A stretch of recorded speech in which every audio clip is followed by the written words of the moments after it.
Have you ever looked at the Earth from above, from so far away that the continents blur into colour? The clouds curl like quiet brushstrokes over a deep, endless blue. It looks still. It looks almost timeless, but time is never still. Not for this planet. The ground beneath our feet is a restless traveller, and tonight we are not staying in the present. Tonight we're going backwards, not by decades or by centuries. We are travelling through the unfathomable depths of time itself. We are slipping beyond the grasp of written history. We are going deep into prehistory, back to a version of Earth that no human has ever seen. The spinning of the planet slows in our view. Cities blink out like embers fading in the wind. Coastlines unravel and fray like old cloth. Mountains dissolve, sinking back into the crust. Rivers dry and retreat into ancient forgotten scars in the stone. Forests shrink into isolated patches, then vanish altogether. The great ice sheets peel back from the poles. Deserts bloom in reverse, turning green and then sinking beneath shallow seas.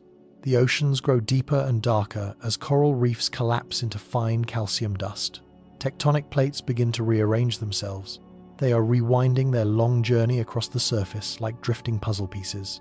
As we rise higher, the familiar shape of the modern Earth contorts and twists. Africa swings slowly to the east. South America detaches and slides toward the tip of what will one day be Antarctica. India, still a wandering, lonely landmass, creeps away from the southern supercontinent. The Atlantic Ocean narrows. Its great basin closes slowly like a breathing lung at rest. The Pacific Ocean stretches, then bends and warps. Its borders are no longer lined with the sharp, familiar edges of modern coastlines. With each passing second, we lose millions of years. We're past the last ice age now. The great woolly mammoths disappear from the cold plains. The great savannas of Africa roll back into dense, humid jungle. The deserts of the world shrink. The ancient forests of Europe thicken and spread. The Himalayas, still rising in our own time, begin to crumble down their peaks, eroding away. We're past the age of dinosaurs now, past the great asteroid that ended their reign, past the first flowering plants, past the warm, shallow seas of the Cretaceous period. We move faster still until even the dinosaurs are unborn. Their bones are still locked in pure possibility. We're now reaching a time that few can truly imagine, 500 million years ago, a time before anything we would recognize as normal. The Earth looks profoundly alien. Not just the surface is different, but the very skin of the world breathes differently. The air is heavier. The colors are off. It's still our home, but it isn't ours. From orbit, the continents are unrecognizable. What little land exists is mostly gathered in clumps in the southern hemisphere. They are sprawling, low-lying masses shaped like broken shields. Towering mountains are rare. Most of the terrain is low and flat. It has been weathered down by billions of years of wind and water. The oceans dominate everything. They are deep and seemingly boundless, covering over 80% of the globe. There are no polar ice caps. The poles themselves are warm and wet. The planet tilts differently on its axis. Its rotation is faster. The days are shorter, only about 21 hours long. The years are longer with more days in each orbit. The surface of the land is quiet, but it is not dead. Life is primitive and exists almost entirely underwater. The water itself, thick with ancient minerals, shimmers with strange colors. It is green and brown, unlike the familiar modern blue. The atmosphere, although oxygenated, carries a sharp metallic scent. Lightning storms are frequent and violent. Volcanoes belch ash and gas into skies that shift from a pale, hazy yellow to a deep, dusty orange depending on the hour. The sun, a little dimmer and younger than it is today, casts a golden light. This light struggles to pierce the dense, permanent cloud layers that hang above the oceans. Beneath those clouds, Earth's early life is building something astonishing. The continents, though lifeless to the human eye, are coated in microbial mats. These are living carpets of cyanobacteria. They blanket shallow lagoons and ancient rocky tide pools in a slick green film. They are slow, patient, and relentless. And they are shaping the atmosphere. They are pushing oxygen into a world that is still finding its chemical balance. We drift lower through cloud layers heavy with water vapor. Rainfall is intense and persistent in some regions. Meanwhile, other regions suffer through long, stagnant and punishing droughts. The winds swirl differently. It is as if the jet stream itself hasn't yet learned its proper rhythm. Great thunderstorms rise high into the atmosphere. They strike the barren surface with more frequency and violence than we are used to. It's not just the weather that feels different. It's the very rhythm of the whole planet. As we sweep over the vast oceans, we see the true empire of life in this time. Early marine ecosystems teem with strange and wonderful creatures. They are soft-bodied and hard-shelled beings from an evolutionary dream. Trilobites scuttle across the dark ocean floor in great numbers. Armored, jawless fish drift in slow, pulsing currents near the bottom. Coral-like structures begin to form the first primitive reefs. They are not built by the corals we know, but by strange sponges and microbial builders. Jellyfish-like beings dance in the shallows. Their translucent forms are lit from within by sunlight filtered through the mineral-rich water. The colours here are surreal: mossy greens, milky blues, and deep rusty reds. The coastlines blur into a spectrum of mineral deposits and ancient colourful algae. From above, they paint subtle brush strokes along the edge of the continents. They are like the primitive fingerprints of early life. And then there are the skies. From the surface, the sky seems closer, more oppressive. The clouds hang lower. The stars are slightly brighter as no cities exist to dim their light. The moon hangs larger and more menacing in the sky. It is a bit closer to the earth than it is today, and the tides it stirs are stronger. They pull the oceans in massive, thunderous waves that crash against the empty shores. Auroras fed by a magnetic field that pulses stronger than today's streak across the polar skies. They move like great silent serpents of green and violet. We look back once more from the edge of the atmosphere.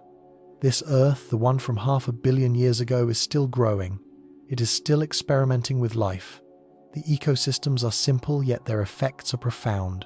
The oxygen they generate, the carbon they lock away, the sunlight they absorb or reflect, all of it is laying the groundwork for everything that will follow.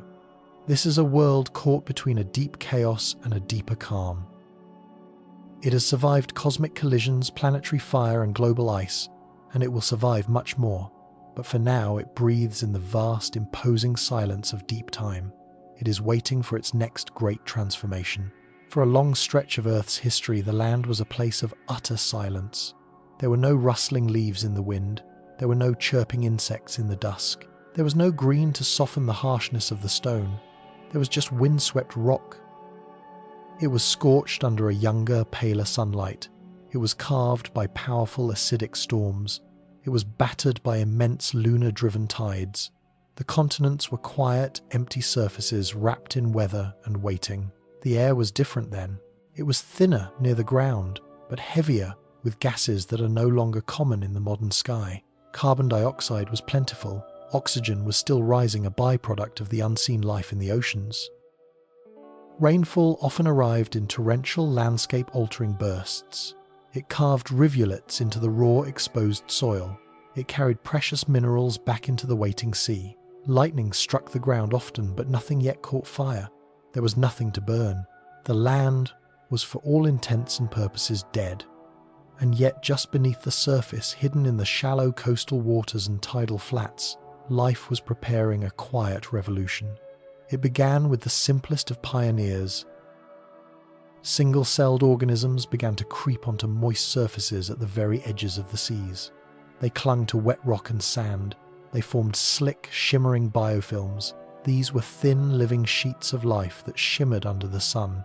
These early colonizers were the first to challenge the ancient boundary between ocean and land, and they would not be the last. Over immense spans of time, they gave rise to more complex communities. The microbial mats grew thicker, more resilient. Colonies of cyanobacteria and algae formed layered, spongy structures that hugged the damp coastlines. They absorbed sunlight and breathed out precious oxygen. They trapped particles of sediment, and they slowly began to build new textures on the land, textures that simply did not exist before life arrived. The planet's surface was changing, not through violent force, but through a slow, quiet, and inexorable persistence. Eventually, something remarkable happened. A group of photosynthetic organisms developed structures that allowed them to resist drying out completely. They adapted to the harsh winds and the intense, unfiltered light of the open land. They didn't grow tall or fast, but they were incredibly resilient. They were the ancestors of mosses, liverworts, and hornworts, plants so small and so simple that they seemed almost like a thin green skin stretched tightly over the stone.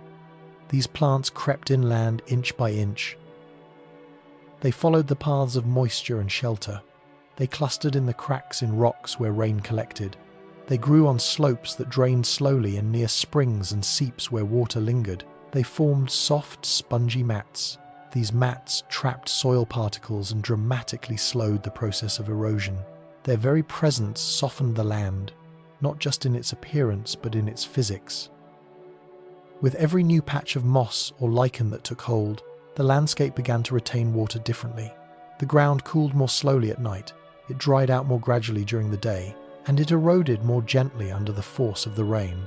As these first humble plants expanded, they altered the atmosphere even further. More and more oxygen was released.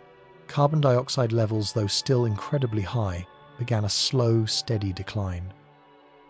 Clouds formed more easily over the green land than over the barren rock, and rainfall became more frequent and predictable in some regions. The interaction between the land and the sky deepened. The planet was learning to regulate itself, and these humble green pioneers were its first teachers. As millions of years passed, plant life became more ambitious. Vascular tissue evolved. These were internal channels for moving water and nutrients. They were the plumbing of the plant world. With this innovation came the ability to grow taller, to reach further inland, to resist the full drying power of the sun. The first upright plants were no more than a few centimeters tall. They had no true leaves or deep roots, but they stood up nonetheless. And in doing so, they caught more light, they cast more shadow, and they changed the patterns of the wind right near the surface. Spores became the primary method of reproduction. They were lightweight and borne on the wind. They allowed these new plants to spread rapidly across the continents. Rocky, barren flats became patchy green carpets. Riverbanks turned into narrow, vibrant ribbons of vegetation. Moist valleys bloomed with new life each season, then dried and patiently waited for the cycle to begin again. There were still no flowers, no seeds, no towering trees, but the land was no longer lifeless. It breathed, it grew, it changed. With more plant cover came more weathering of the rock. Roots, even the most primitive ones, reached into cracks and slowly widened them. Rainwater drawn down into soil that was held in place by moss and early plants interacted with the rock. It unlocked precious nutrients that had been trapped for eons. New layers of soil formed on the surface. These were thin, fragile soil systems, but they supported even more life. The great feedback loop had begun.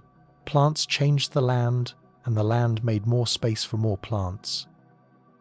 In time, ferns and horsetails appeared. They were taller and far more complex than their predecessors. The first forests, though small and scattered, began to rise. They didn't look like the forests of today. The colours were different, with darker, more primitive greens and fewer textures.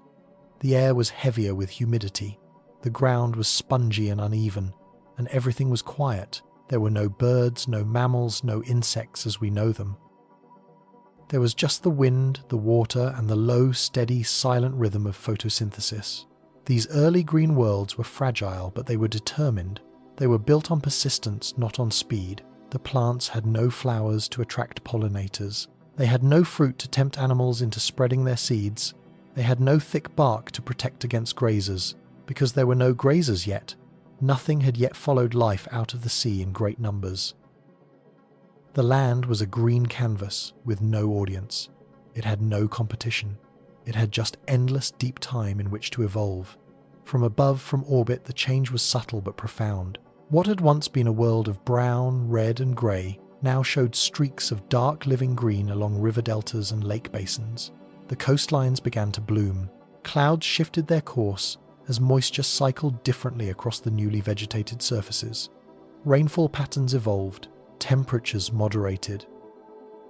The planet itself was responding, adapting to this new green presence.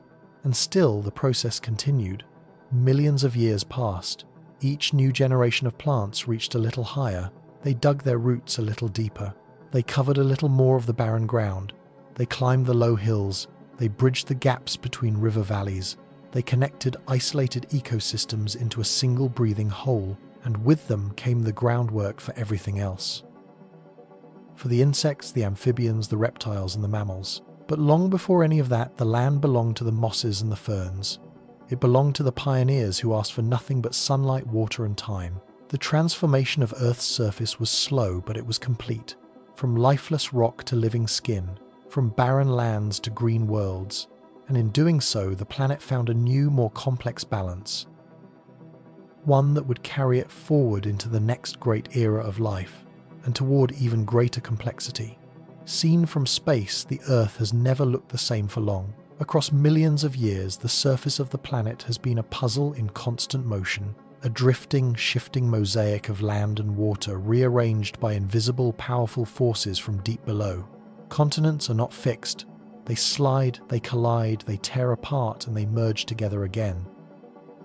The world of 500 million years ago was not a static canvas.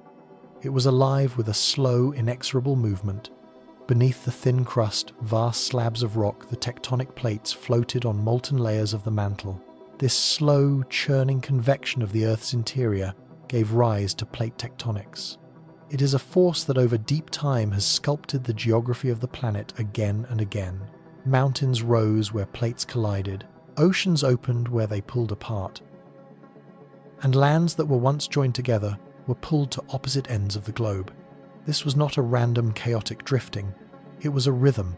The continents followed predictable patterns responding to the flow of heat, the buildup of pressure, and the delicate balance of weight between the crust and the core. Early in this vast timescale, around 500 million years ago, the supercontinent of Gondwana dominated the southern hemisphere.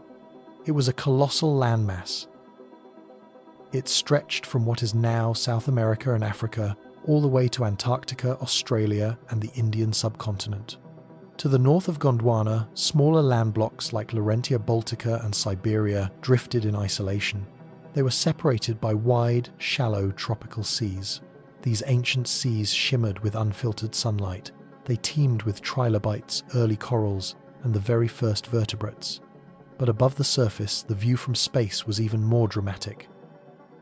From orbit, the Earth was a swirling blue sphere, edged by brilliant white clouds and ringed by great belts of powerful storms.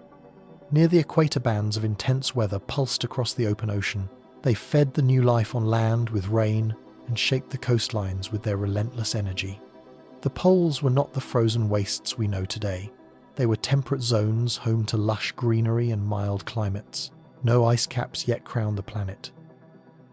Instead, primitive forests thrived where glaciers one day would rule. Over time, the lonely fragments of land began to drift closer together. Collisions were inevitable. The continents moved at about the speed that a human fingernail grows. But even that glacial pace, when stretched over millions of years, carried immense and unimaginable power. When land met land, mountains rose. When land split apart, great rifts formed and new oceans emerged. Volcanic activity spiked at these tectonic boundaries. This reshaped the terrain and injected vast amounts of carbon dioxide into the atmosphere. As the great continent of Gondwana shifted northward, it began a slow convergence with the other landmasses. This movement would eventually lead to the birth of Pangaea. Pangaea was the most famous supercontinent in the long history of the Earth. Its formation was a process of both violence and fusion. Continents slammed together, folding the rock between them into vast mountain ranges. Ranges like the Central Appalachians and the Urals were born from these collisions. Massive fault lines carved deep into the crust. They sent powerful tremors across the landscape and reshaped coastlines overnight. The merging of the continents profoundly altered the ocean currents. It changed the atmospheric circulation. It even affected the very chemistry of the oceans themselves. From space, the assembling of Pangaea was a slow, majestic unification. One by one, the separate pieces came together. Eventually, a single gigantic landmass sprawled across much of the globe. It was ringed by the vast Panthalassic Ocean. This single ocean covered nearly the entire other half of the planet. The air above this immense ocean was stable and often still. The storms and the turbulence gathered around the continental margins. Great weather patterns danced across its edges, driven by powerful monsoons and vast dry inland deserts. On the land, the appearance of Pangaea was strange by modern standards. Much of the vast interior was incredibly dry and barren. Rain rarely penetrated far beyond the coasts. This left the central regions sun-baked and constantly windswept. Great rivers ran for long distances from the high mountains to the distant sea. They cut through solid stone and shaped immense canyons. There were no grasses to bind the soil. There were no flowering plants to brighten the surface. Instead, great conifers, cycads, and giant horsetails dominated the ancient forests. Their long shadows cast shifting patterns across the ferns and mosses that grew below. Despite its arid heart, Pangaea was not lifeless. The coastal zones teemed with rich and complex ecosystems. The seas that surrounded it were alive with giant fish, the first marine reptiles, and corals that built towering reef structures. The diversity of life along the shores created hotspots of activity both biologically and geologically. The tides sculpted the river deltas, the storms reorganized the beaches, and sediment from the land poured into the ocean, feeding the future fossil record. As the planet spun on its tilted axis, the supercontinent's vast shape influenced the seasons. The summers scorched the dry interior, the winters froze it. Without the moderating influence of oceans, Pangaea experienced extreme swings between heat and cold, between wet and dry. The winds blew dust for thousands of kilometers. This reshaped the great dune fields and altered the climate over time. From above, great storms would cast immense shadows over entire regions. They marked the powerful pulse of a restless world. Eventually, the very same forces that had formed Pangaea began to tear it apart. Intense heat built up beneath the thick crust. This created great rifts and immense pressure that began to split the landmass. As it broke apart, new oceans opened. The continents began their slow, inexorable journey toward their present-day positions. Each stage of this long process left a new and unique signature on the Earth's face. The Atlantic Ocean emerged a growing crack between the Americas and Africa. The Indian subcontinent began its long, rapid race northward toward Asia. Australia slowly drifted away from a freezing Antarctica. Seen from space, the Earth once again transformed. The outline of the continents changed. The distribution of green and brown shifted across the land. White glaciers began to creep across the poles for the first time in ages. Blue ocean currents traced new paths across the globe. And life, as it always does, responded.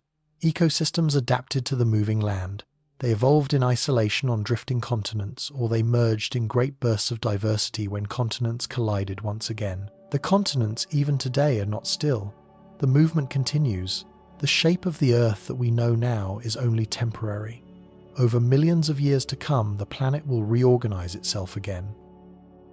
But during the Great Era between 566 million years ago, it was this restless drifting of the continents that shaped the planet's character. It set the stage for the rise of the great forests, the dance of the weather systems, and the astonishing life that followed. The air above the prehistoric Earth was not quiet. It was a living, breathing engine. It was powered by the sun, shaped by the oceans, and stirred by the continents in their slow, constant motion. The weather did not simply pass over the land. It transformed landscapes. It nourished entire ecosystems, and in some cases, it triggered mass extinctions. Between 566 million years ago, the atmosphere was a constant sculptor. It wielded wind, rain, and temperature with an intensity that the modern Earth rarely witnesses. Early in this long stretch of time, the very composition of the atmosphere was different. Oxygen levels were lower at first, but then later surged to record highs. Carbon dioxide concentrations fluctuated wildly. Sometimes they reached levels that were 4 to 10 times higher than they are today. These dramatic shifts in greenhouse gases meant that global temperatures often soared even at the poles. The absence of polar ice for most of this era painted a very different climate picture of the world. It was one where tropical forests could creep into the high latitudes, and where vast deserts sprawled across the hearts of the supercontinents. When the great landmass of Gondwana drifted beneath the equator, it was subject to powerful monsoon systems. These were driven by the extreme temperature contrast between the land and the ocean. Vast regions experienced seasonal torrents of rain followed by long, punishing periods of dry heat. Later, when Pangaea formed and sprawled across much of the planet, this monsoonal pattern intensified. The landmass was so massive that its interior became a vast permanent desert. It was almost completely isolated from the moisture-bearing winds of the sea. These deserts were not just empty spaces. They were blasted by immense sandstorms, scorched by the unrelenting sun, and visited by only rare, violent episodes of rain. The storms in this ancient world were colossal. Towering cumulonimbus clouds could rise much higher into the atmosphere than they do today. They were fueled by the intense heat and humidity. Lightning cracked across the alien skies. It sometimes ignited terrifying wildfires that swept through the dense, oxygen-rich coniferous forests. The rain did not fall gently. It came in great solid sheets. It washed over the floodplains, carving through the soft earth. It filled ancient river systems that meandered for hundreds of kilometers. In the coastal regions and the shallow inland seas, tropical storms gained incredible strength. With no modern continents to break their momentum, these systems could grow into massive, long-lasting cyclones. They constantly reshaped the coastlines. They uprooted entire forests of vegetation, and they drove immense storm surges deep into the land. The sediment layers from this time have preserved the marks of these ancient tempests. They show sharp boundaries between calm deposits and chaotic mixtures of sand, shell, and the broken remains of life. The cloud cover too was different. The skies over the vast open oceans were often clear and highly reflective. Meanwhile, the skies over the warm forested continents brewed thick, heavy clouds by midday. The interplay between vegetation and the atmosphere was already incredibly powerful. The forests pumped huge amounts of water vapor into the air, which promoted rainfall. In turn, that rain supported even more plant life. This formed a powerful feedback loop that made certain regions lush and others barren when it was disrupted. During periods of high volcanic activity, the climate turned chaotic. Great eruptions released immense quantities of ash and sulfur dioxide into the atmosphere. This blocked the sunlight and cooled the surface for years at a time. At the same time, the release of carbon dioxide from the very same eruptions added to the long-term warming. This constant push and pull created alternating cycles of intense heat waves and sudden cooling episodes. Some of these shifts were so severe that they triggered mass die-offs or great migrations of animals. The oceanic currents, driven by both wind and the salinity of the water, also played a central role in the global weather. When the continents reconfigured, they altered these currents. This changed where the heat was carried across the planet. Warm currents brought tropical conditions to the polar regions. Cold currents created zones of upwelling, rich in nutrients, but often associated with arid coastal climates. The absence of polar ice caps for most of this period meant that sea levels were consistently higher. This flooded large portions of the continents. It created shallow, warm inland seas where weather patterns danced between the land and the water.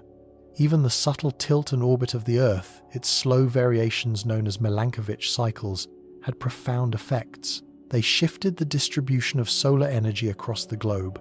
This altered the timing and the intensity of the seasons. These cycles, acting over tens to hundreds of thousands of years, could transform lush landscapes into deserts or freeze warm zones under seasonal snow. Though there were no humans to observe these great shifts, the fossil record shows exactly how the ecosystems responded. Species moved, they evolved, or they disappeared forever. As time advanced toward the late Mesozoic, the climate warmed even further. Carbon dioxide levels spiked again. This was likely due to the opening of new oceans and increased volcanic outgassing. Tropical conditions extended from the equator all the way to the poles. The temperatures at the poles remained warm year-round.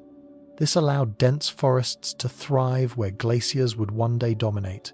Rains were more frequent and widespread. This fed the explosion of the first flowering plants and the ecosystems that depended on them. Across this entire vast expanse of time, the weather shaped the story of life on Earth.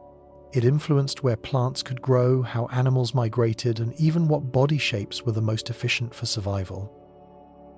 Creatures that lived in arid zones developed ways to retain precious water.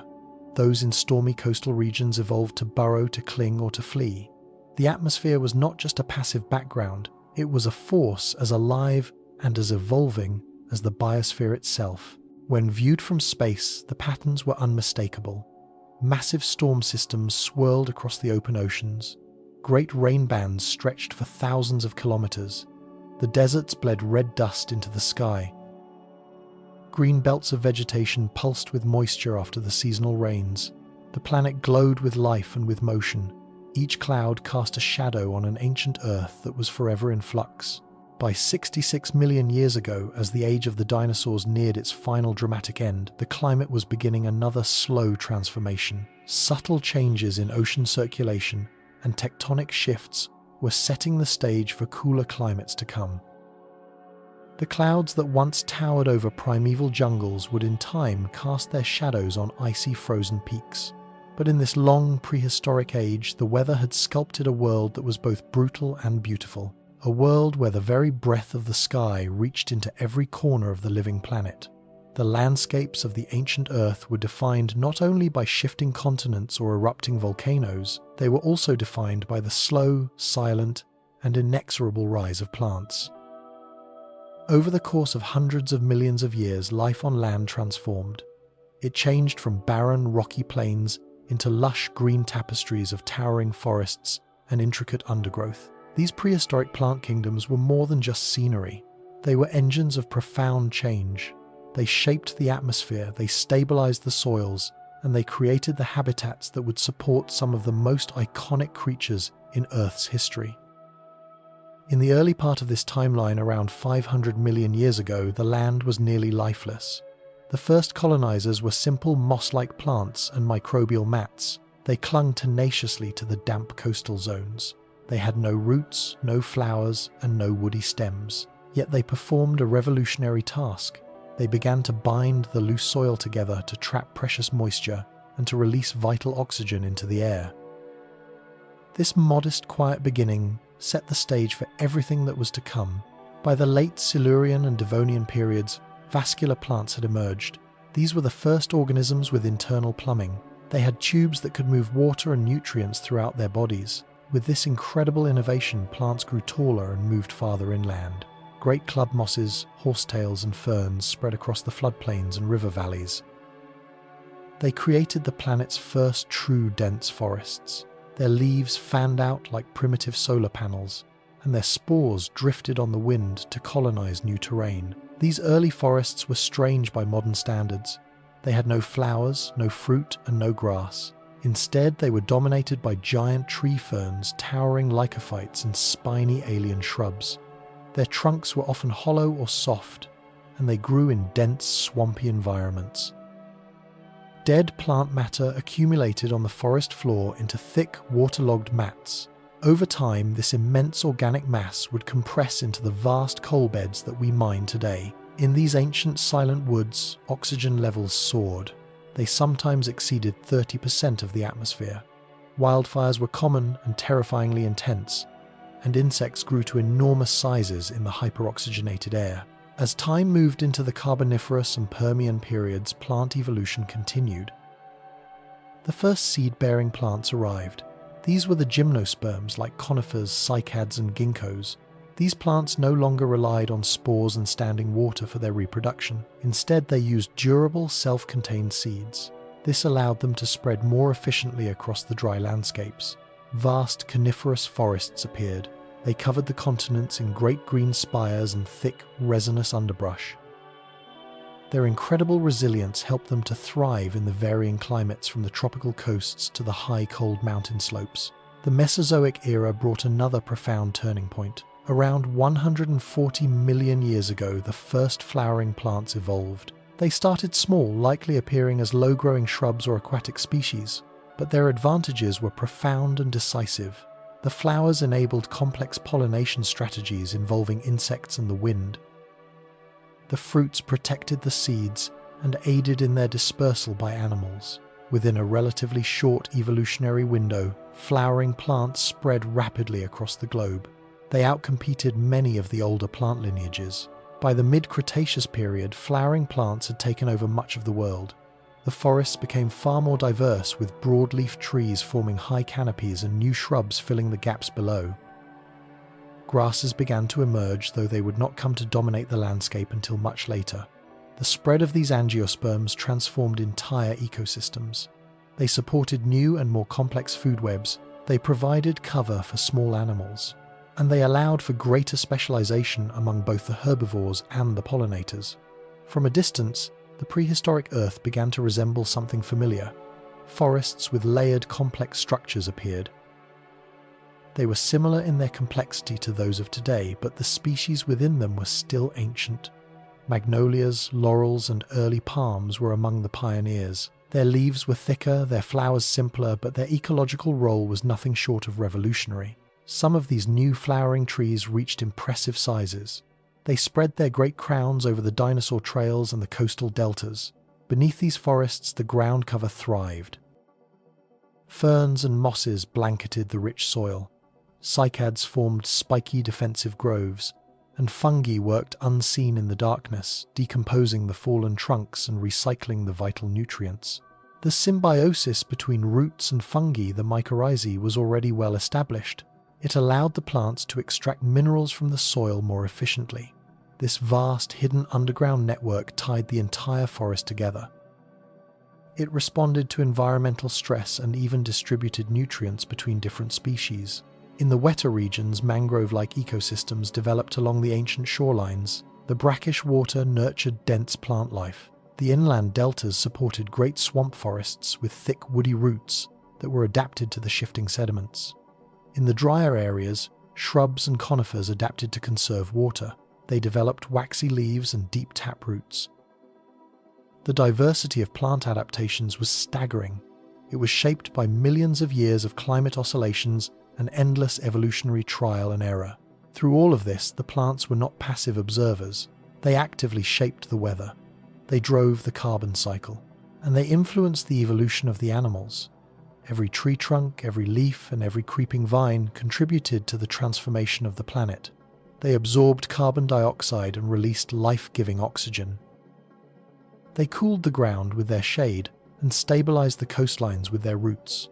They softened the edges of the harsh landscapes, and they opened the door for the animals to thrive. From space, the Earth during these ages would have looked incredibly vibrant. Dense, dark forests stretched across the continents.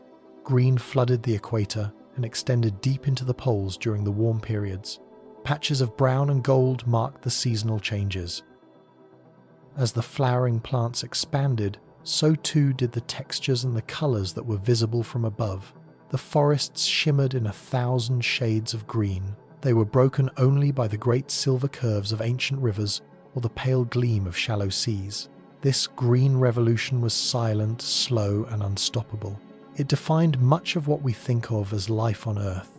It provided the foundation for countless ecosystems, and it paved the way for the flowering world that we know today. But in the deep, silent shadows of these ancient forests, something else was stirring. The rise of massive, incredible creatures whose lives would soon be inseparable from the plants that sustained them. Beneath the surface of the prehistoric Earth's oceans lay realms of astonishing complexity and surreal beauty. Stretching from the warm equatorial shallows to the cold, crushing abyssal plains, these waters teemed with life. Much of it was profoundly alien by modern standards. Long before the rise of the dinosaurs, the seas were the first great stage for evolutionary drama. They hosted strange creatures, immense reefs, and entire complex food webs hidden in the deep blue. During the early Paleozoic, nearly 500 million years ago, the oceans were the very heart of all life. Trilobites crawled across the seafloor in massive, countless numbers. Brachiopods opened and closed like underwater clams, filtering nutrients from the passing current. Armored, jawless fish drifted slowly near the bottom, their heavy bodies protected by thick, bony plates. In these early shallow seas, the sunlight reached deep into the clear waters. Microbial mats, strange sponges, and primitive coral-like creatures began forming the first reef-like structures. The Ordovician and Silurian periods marked a great boom in marine biodiversity. The coral reefs took on new, more complex forms. They were built not by the same corals that are seen today, but by the tabulate and rugose corals. These were ancient ancestors with horn-shaped skeletons and delicate honeycomb textures. These early reefs became great underwater cities. They housed crinoids with their long feathered arms and nautiloids with their long conical shells. The warm, calcium-rich oceans allowed these reefs to stretch for kilometers, rivaling the size of modern Great Barrier systems. Throughout the Devonian, often called the Age of Fishes, the oceans deepened in their complexity. Armoured placoderms, some as long as a city bus, prowled the waters with powerful crushing jaws. Sharks appeared in various primitive forms, their bodies more flexible and agile than their earlier armoured cousins. The reefs grew even larger, harbouring species that have never been seen again since the end of this age. Goniotites, distant relatives of the ammonite, floated in their coiled shells through the reefs like strange submarines. Meanwhile, giant sea scorpions, the eurypterids, lurched through the coastal shallows. Some of these creatures exceeded 2 meters in length. The Permian seas saw a slow, steady decline in the complexity of the reefs. The cooling waters and the great tectonic upheaval disturbed the marine ecosystems. Still, life thrived in many other niches. Brachiopods and bryozoans formed dense colonies across the ocean floor. Sponges filtered vast amounts of water, cleaning the seas. In the deeper regions, life adapted to the eternal darkness, feeding on the organic matter that drifted down from above. By the end of the Permian, nearly all of it would vanish. The Great Dying, a mass extinction of staggering and almost unimaginable magnitude, emptied the seas of over 90% of their species. It left behind a world of silence and fine sediment. As the Earth recovered in the Triassic and into the Jurassic marine, life returned with new and wonderful forms.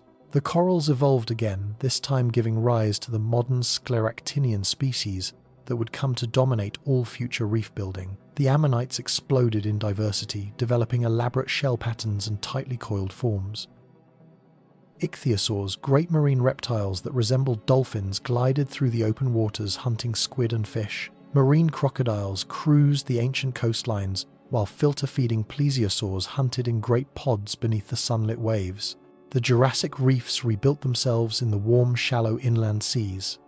They weren't continuous like the great coral belts of today. They formed scattered, vibrant patches where the conditions allowed. Beneath their limestone arches, crabs, starfish, and the first early lobsters flourished. Marine plants like algae and the first kelp began to colonize the shallower depths. They anchored themselves to the rocks and provided food for the herbivores. The water was often clearer than it is today. There were fewer microscopic plankton clouding the surface, which allowed the sunlight to pierce much deeper. As the Cretaceous period unfolded, the marine ecosystems grew even more dynamic.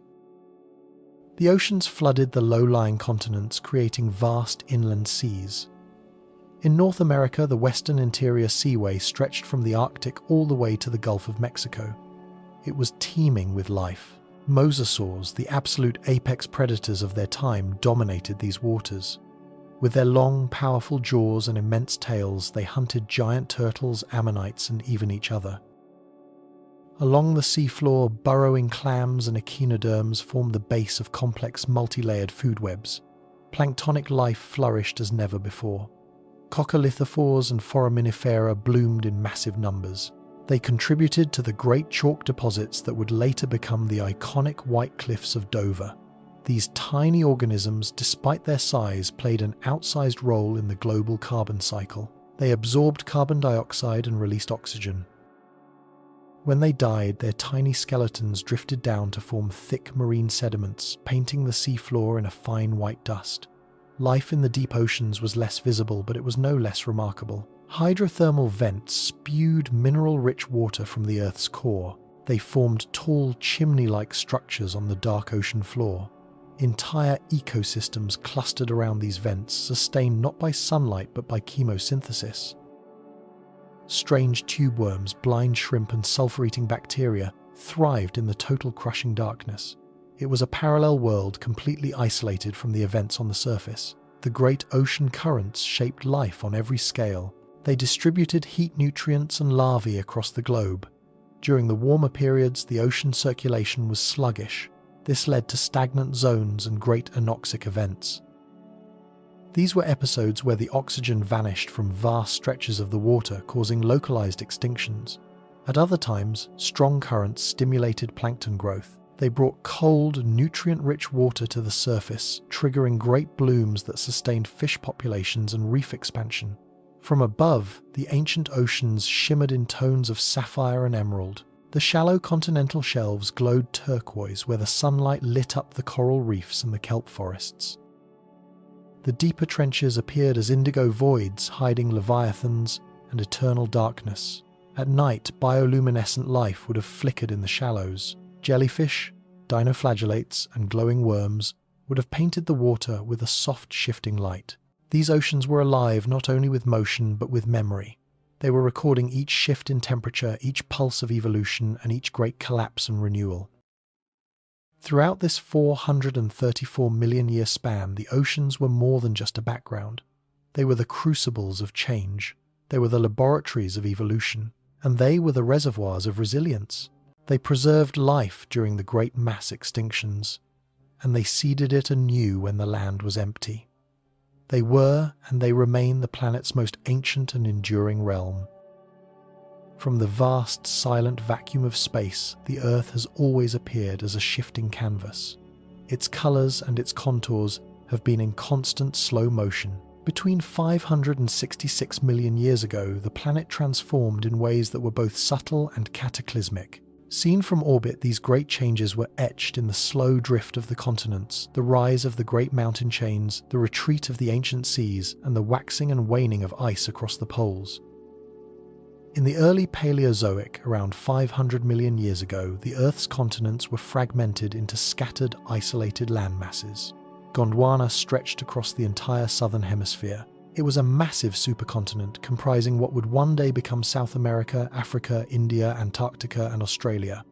North of it floated the smaller blocks of Laurentia, Baltica, and Siberia. They were surrounded by vast, shallow oceans. From space, much of the planet was a deep ocean blue. It was dotted with green and brown islands fringed by white reefs in the warm equatorial belt. As the Ordovician and Silurian periods unfolded, sea levels rose dramatically. Shallow seas spilled across the continental interiors, transforming the lowlands into vast inland seas. From orbit, the continents would have appeared to be drowned, their sharp shapes softened by the encroaching water. Narrow coastlines expanded into wide, flooded plains, with great coral reefs and marine platforms glowing just beneath the sunlit surface. During the Devonian, the outlines of the continents began to shift. The land masses moved steadily northward. In the southern hemisphere, the great continent of Gondwana tilted and rotated. From space, great deserts bloomed in its interior. Meanwhile, mountain ranges began to push skyward where the tectonic plates collided. The forests spread across some regions, appearing as dark green swaths of early vascular plants, like ferns and club mosses. Great rivers meandered across the continents like silver threads feeding into the shallow marine basins. By the Carboniferous period, the Earth's face had become even greener. Vast, coal-forming swamps sprawled across the tropical latitudes. They were especially concentrated in what is now Europe, Asia, and North America. From space, these regions appeared deep green and incredibly humid. They were broken by vast river deltas and swampy, dark lowlands. The equator cut across the continents, which were blanketed in thick vegetation. Meanwhile, the polar regions began to show the first hints of glaciation. Great white caps of ice began spreading across the southern pole of Gondwana. As the Permian began, around 299 million years ago, the Earth entered an era of consolidation. The scattered continents finally merged into one vast landmass, Pangaea. From above it dominated the globe. It was an enormous brown and green supercontinent ringed by a single global ocean. The vast interior of Pangaea was arid and dusty with shifting deserts and great dry basins. Mountain ranges such as the Ural chain scarred the continent like wrinkled seams. Surrounding it, the single vast ocean Panthalassa was a world of deep blues and greys, with immense storm systems forming over its unbroken waters. This supercontinent state would not last. As Pangaea began to rift apart during the Triassic, dark cracks would have appeared from space. They marked the birth of new oceans. volcanic activity surged along the great fault lines. Magma rose from the mantle, creating linear scars that eventually widened into new seaways. Lush green patches returned to the coastal areas, especially near the Tethys Ocean, which began carving its way between the future Africa and Eurasia. By the Jurassic period, Pangaea had split into two major landmasses. Laurasia was in the north and Gondwana was in the south. The planet's face changed dramatically. From orbit, the rifting valleys and the shallow seas would have glimmered along the equator. Dark green forests draped much of Laurasia. Meanwhile, Gondwana's southern reaches began to cool, developing icy highlands and alpine snowfields. The Tethys Ocean expanded its turquoise waters dotted with vibrant reef systems and long volcanic island chains. As the Cretaceous era advanced, the tectonic drift accelerated. From the silent vacuum of space, the continents could be seen breaking apart even further. South America drifted westward, pulling away from Africa. India began its solitary rapid journey northward. Shallow epicontinental seas, like the Western Interior Seaway in North America, split the continents in two. These great inland oceans would have gleamed under the sunlight, stretching for thousands of kilometers. They were home to vast and complex marine ecosystems. Green covered much of the visible land. The angiosperms, the flowering plants, spread rapidly across the planet. They created new shades of green in the forests and the plains. The river deltas shimmered like great living veins. Mountain chains rose in fits and starts, particularly in the west of what would become North America. There, tectonic compression built the first outlines of the Rocky Mountains. The climate patterns, too, were visible from orbit. During the warm periods, clouds gathered densely over the equator, forming great monsoon systems and tropical storms. Near the poles, the Earth remained largely ice-free for most of this time. The southernmost tip of Antarctica, although positioned directly over the pole, was covered not in ice, but in great conifer forests and extensive wetlands. From space, it would have appeared as a green cape under a pale, cold sky. At night, the Earth's surface held no artificial light. There was only the faint, ghostly glow of bioluminescent plankton in the coastal waters. Meteor strikes, though rare, would have left scars that could be seen from orbit. Great circular basins filled with water or uplifted rock silently marking the catastrophic moments in Earth's long past. The clouds moved in vast, elegant spirals, tracing the paths of the ancient jet streams. Dust storms blew from the inland deserts out into the sea, and polar storms formed enormous cyclones swirling over the Southern Ocean. From space, the dynamic atmosphere revealed the complex patterns of circulation and heat. They were driven by the sun and the steady spin of the planet. As the Cretaceous drew to a close, the Earth was preparing for another dramatic shift. From orbit, a bright blue world of fragmented continents, inland seas, and living oceans slowly turned. It was unaware that a massive asteroid had begun its final approach. Soon, the view from space would show more than just tectonic motion and cloud cover. It would show a world in shock. A surface momentarily lit by fire, then plunged into dust and darkness. In the beginning, the land was barren. The wind swept across empty, silent rock. Only the lichen and the microbial mats clung to the surfaces near the coastlines. But over millions of years, life advanced. From simple mosses to towering alien forests, plants would transform the surface of the Earth. They would paint it green and change the very air that all animals would one day breathe.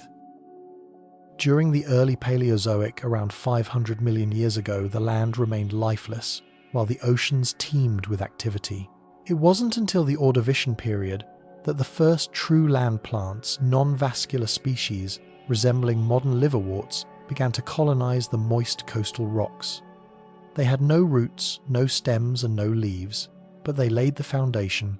From above, they would have appeared as thin green films stretching across the damp, low-lying lands. As the Silurian and Devonian periods arrived, evolution pushed forward. Plants developed vascular tissue. This allowed them to grow taller and to draw water from the ground. Roots began to dig into the soil, anchoring the plants in place. Leaves emerged, spreading wide to catch the sunlight. This was the age of the first true forests. Giant horsetails and club mosses formed dense green stands across the continents. Some of these grew up to 30 meters tall, despite being relatives of the tiny mosses that had come before. These primitive forests shaped the climate. They pulled vast amounts of carbon dioxide from the air, and they released immense quantities of oxygen in return. From a distance, the Earth's surface now wore a deep green veil. Vast wetland forests, especially near the equator, covered the lowland regions. Spore-based plants dominated. Their reproductive cycles were still tied to the presence of water, so they thrived in the humid environments of swamps, floodplains, and coastlines. As these plants died and piled up in the wetlands, their remains would compress over millions of years into the thick coal beds that are one of the planet's most enduring legacies from this era. Then came the rise of the seed. By the late Devonian and Carboniferous periods, plants had evolved the seed. It was an innovation that allowed them to spread across the drier regions of the world. Seed ferns and early conifers began pushing into the upland zones and the arid climates. Their growth freed the plants from the constant need for water to reproduce. The forests expanded. The atmosphere grew rich in oxygen, reaching levels much higher than those of today. Insects grew to larger sizes in response. With every passing million years, the plants reshaped the biosphere, fueling new and wonderful evolutionary pathways. The Permian brought great change. The climates grew drier. Many of the swamp-loving species vanished forever. The gymnosperms, the seed-bearing plants like conifers, cycads, and ginkgos, rose in their place. They spread across the supercontinent of Pangaea, enduring the extreme conditions. Their waxy needles and their protective cones made them incredibly resilient. From the sky, Pangaea's once lush equator now displayed more muted shades of green and brown. The great forests gave way to scrublands and high-altitude woodlands. The deserts expanded in the continent's interior, but this age of ancient plants would not last unchallenged.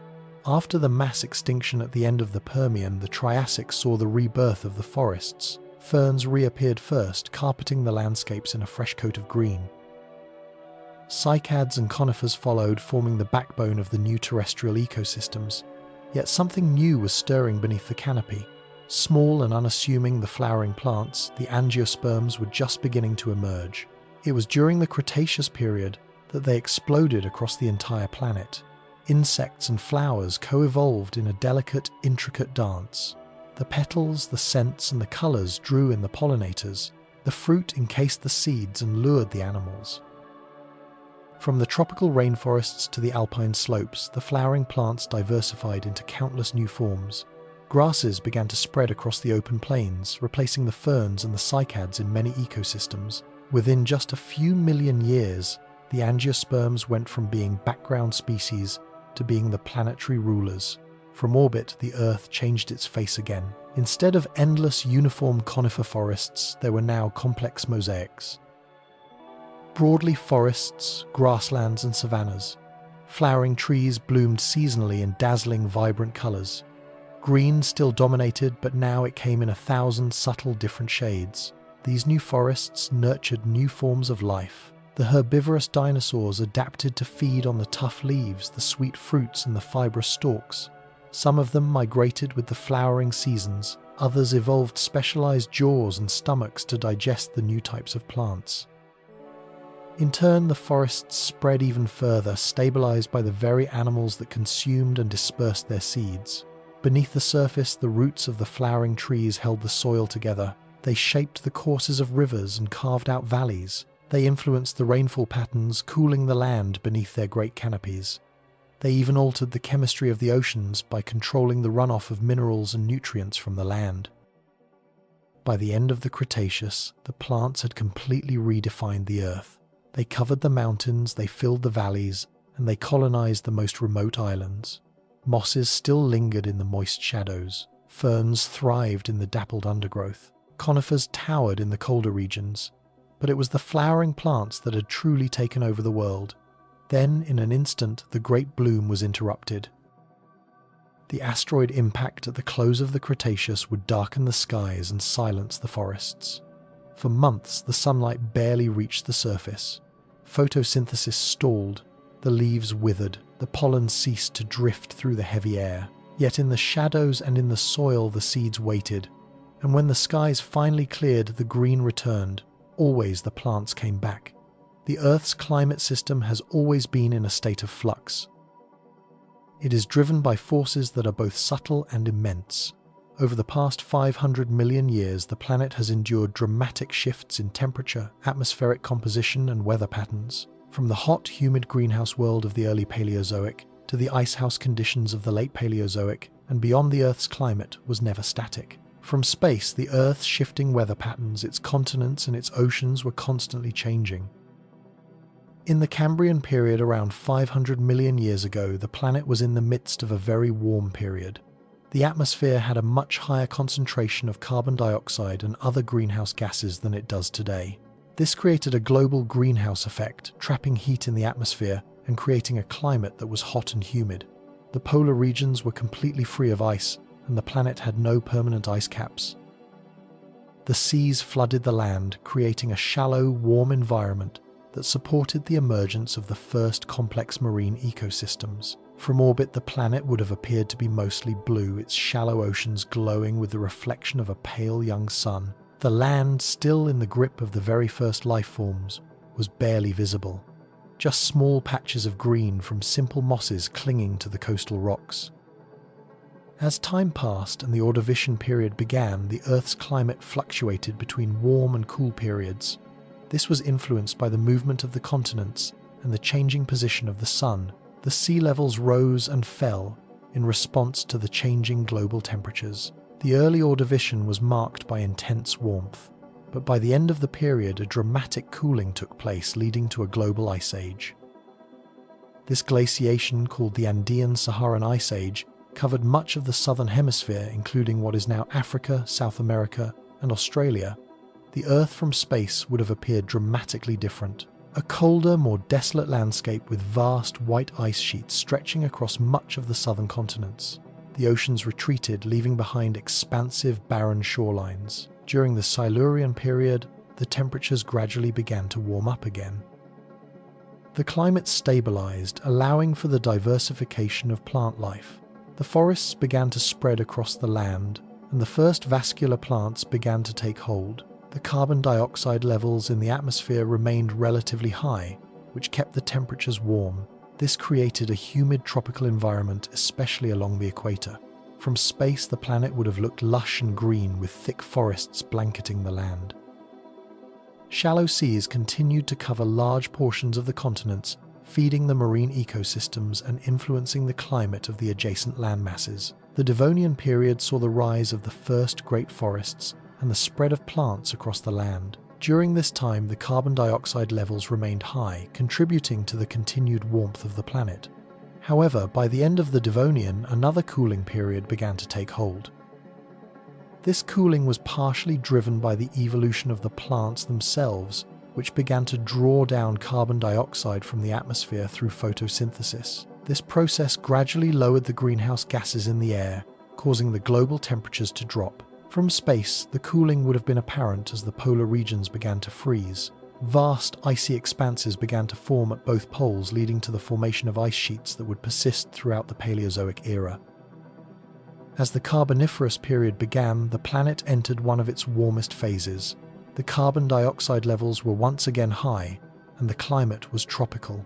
Lush rainforests and great swamps dominated the landscape, especially in the regions that would eventually become coal deposits. The Carboniferous period was marked by the rapid evolution of plants, especially ferns and giant trees. These plants absorbed enormous amounts of carbon dioxide, which contributed to a drop in the atmospheric carbon levels over time. This, combined with the cooling effects of the plants, led to the gradual onset of glaciation. By the end of the Carboniferous, much of the Earth's surface had cooled, and ice sheets began to form in the southern polar regions. From space, the planet would have appeared green and humid in the equatorial regions, with ice beginning to creep across the poles. As the Permian period began, the climate grew more arid. Much of the planet was dominated by deserts and dry open landscapes.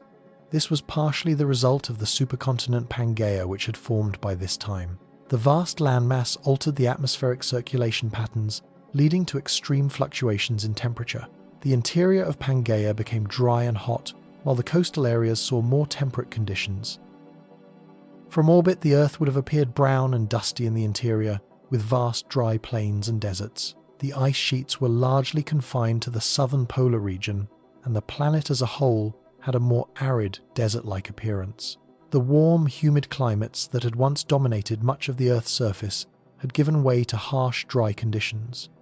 The Triassic period marked the beginning of a new climate phase. As Pangaea began to rift and break apart, the climate began to stabilize. The temperatures were generally warm, and the planet was largely ice-free. However, this stability was not without its fluctuations. The regional climates varied, with warm tropical conditions in some areas and drier desert-like environments in others.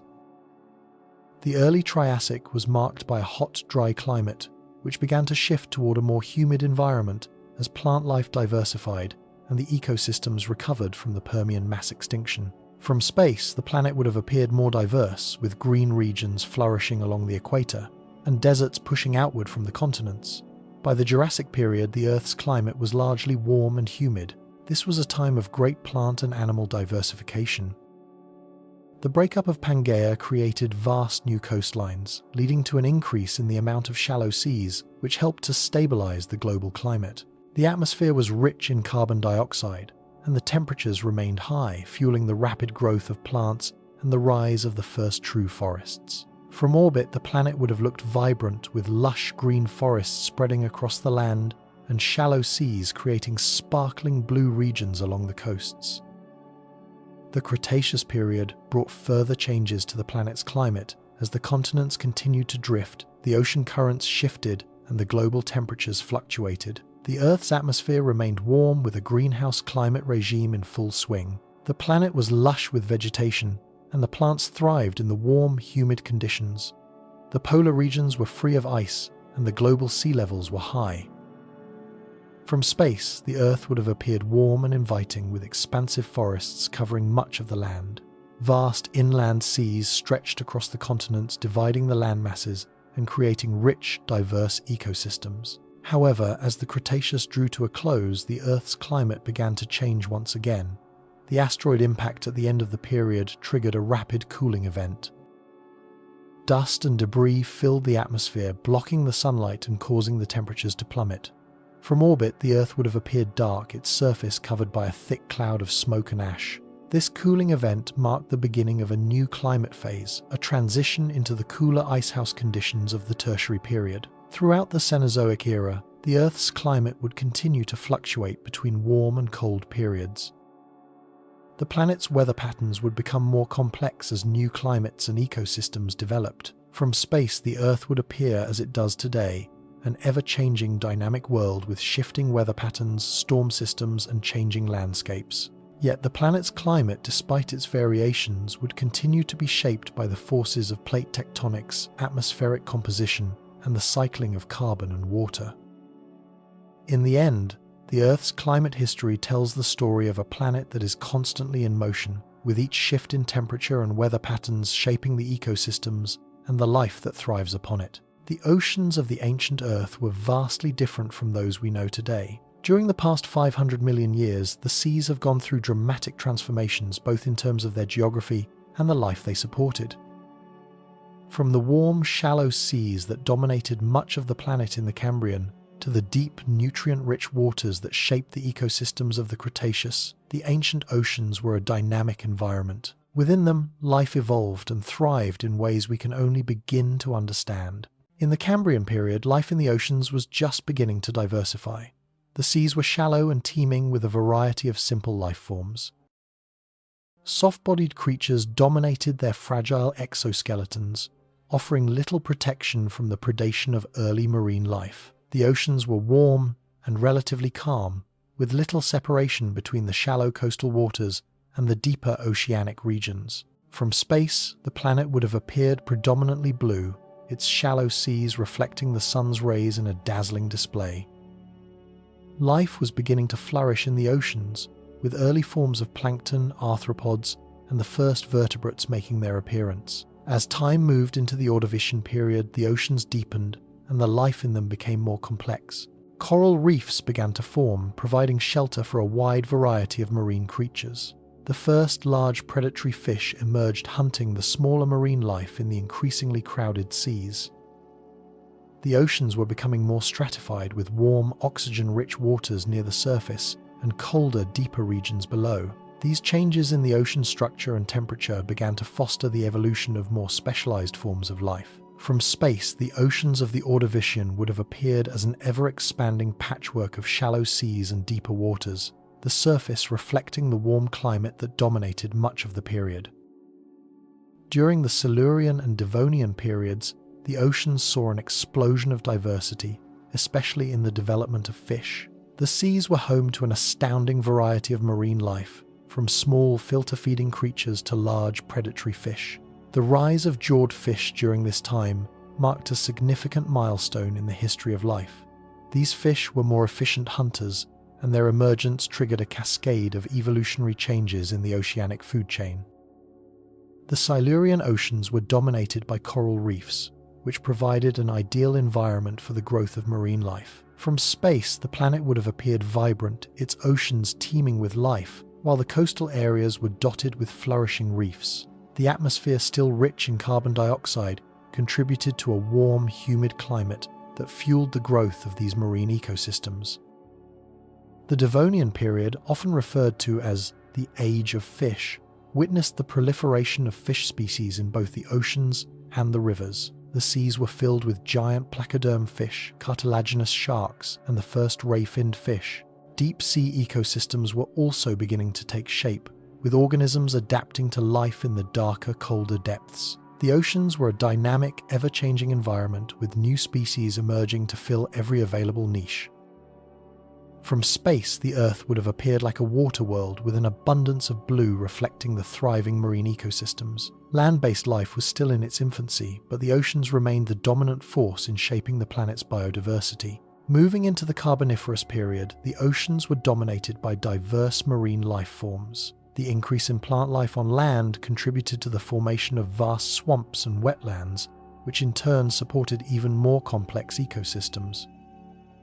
The seas saw the rise of ammonoids, crinoids, and giant marine arthropods. The Carboniferous oceans were warm and teeming with life, with both the shallow coastal waters and the deep oceans providing habitats for an incredible array of organisms. The rise of these organisms was driven by the high levels of oxygen in the atmosphere and the abundance of nutrients in the oceans, which allowed life to thrive. From space, the Earth would have appeared green in the equatorial regions, with vast swamps dotting the continents and a bright blue ocean alive with movement beneath the surface. By the Permian period, the oceans had undergone significant changes. The supercontinent Pangaea, which began to form during this time, altered the geography of the planet. The shallow seas that had once covered much of the Earth's surface began to shrink while the deep ocean basins became more defined. The seas of the Permian were home to a wide variety of marine life, including the first true marine reptiles. Early ichthyosaurs and plesiosaurs began to dominate the seas, while giant sharks and predatory fish patrolled the oceans. The climate was hot and dry, especially in the interior regions of Pangaea, but the oceans remained warm and teeming with life. From space, the Earth would have appeared mostly arid, with the oceans serving as the last bastion of life in a largely desolate world. The waters would have looked still and calm, with few visible signs of the powerful changes taking place beneath the surface. As the Triassic period began, the oceans experienced another phase of diversification. The breakup of Pangaea led to the formation of new oceans and seas, creating new habitats for marine life to evolve and thrive. Marine reptiles such as ichthyosaurs and plesiosaurs became dominant in the seas.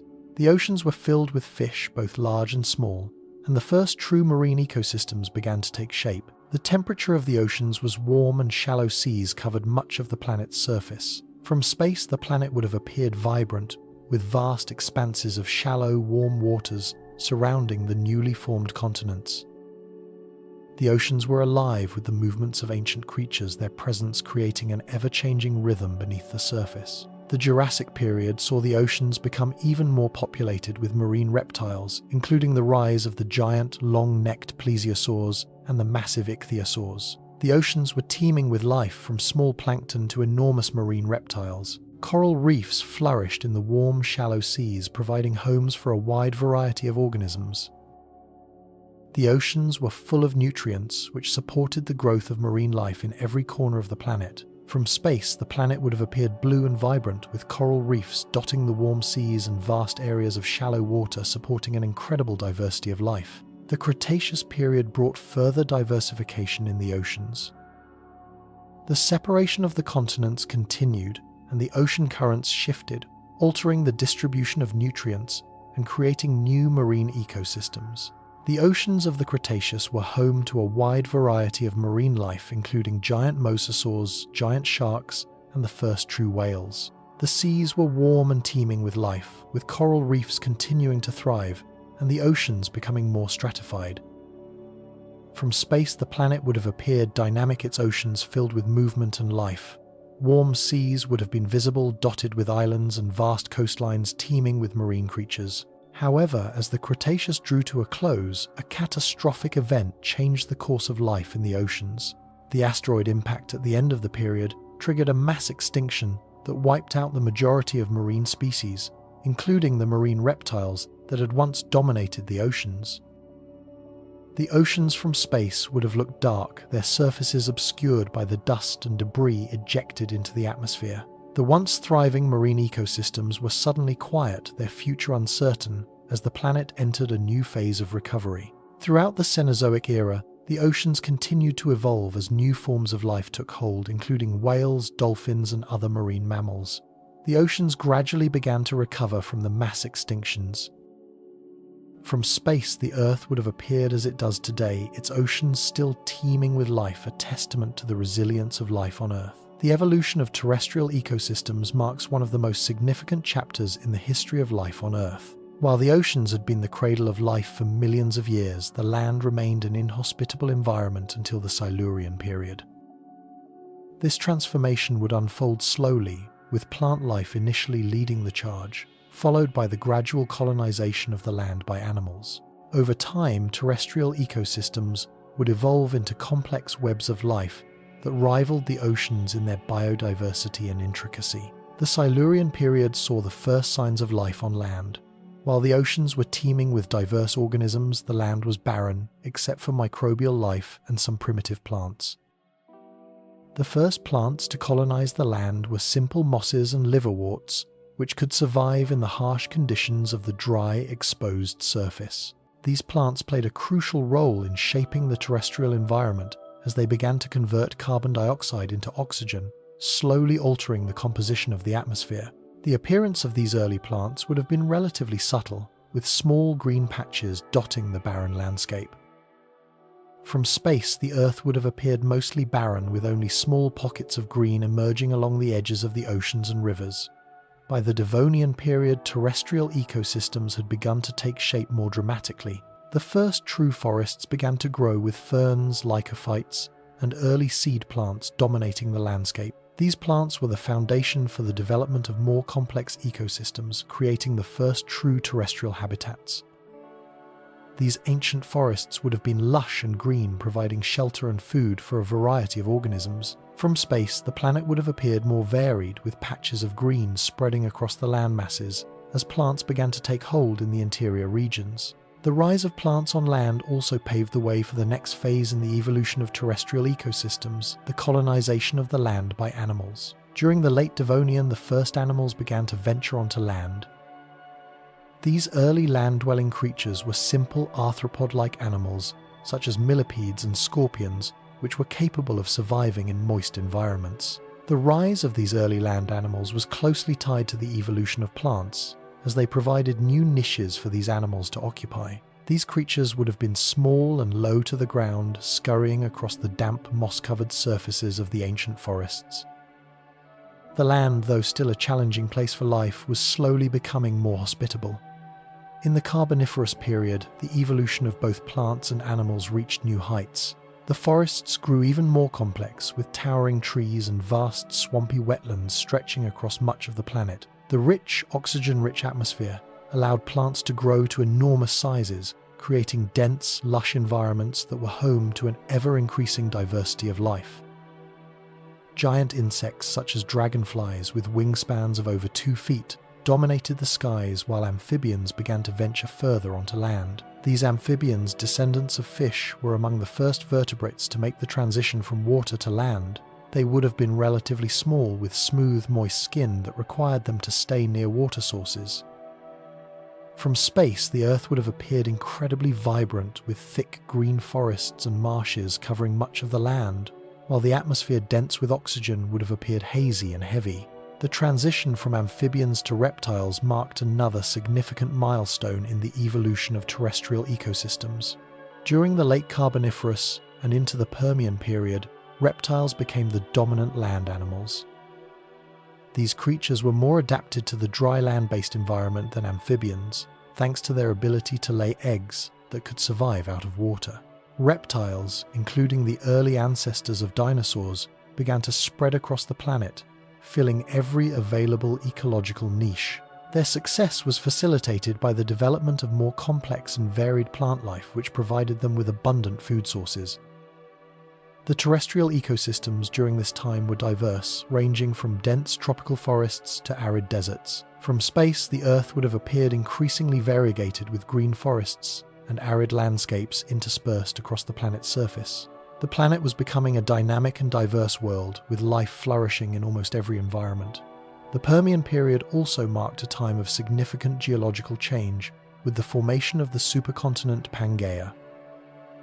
This vast landmass altered the planet's climate, leading to more extreme fluctuations between hot and cold regions. The ecosystems of the Permian were shaped by this shifting climate, with deserts, forests, and swamps all coexisting in different regions of the planet.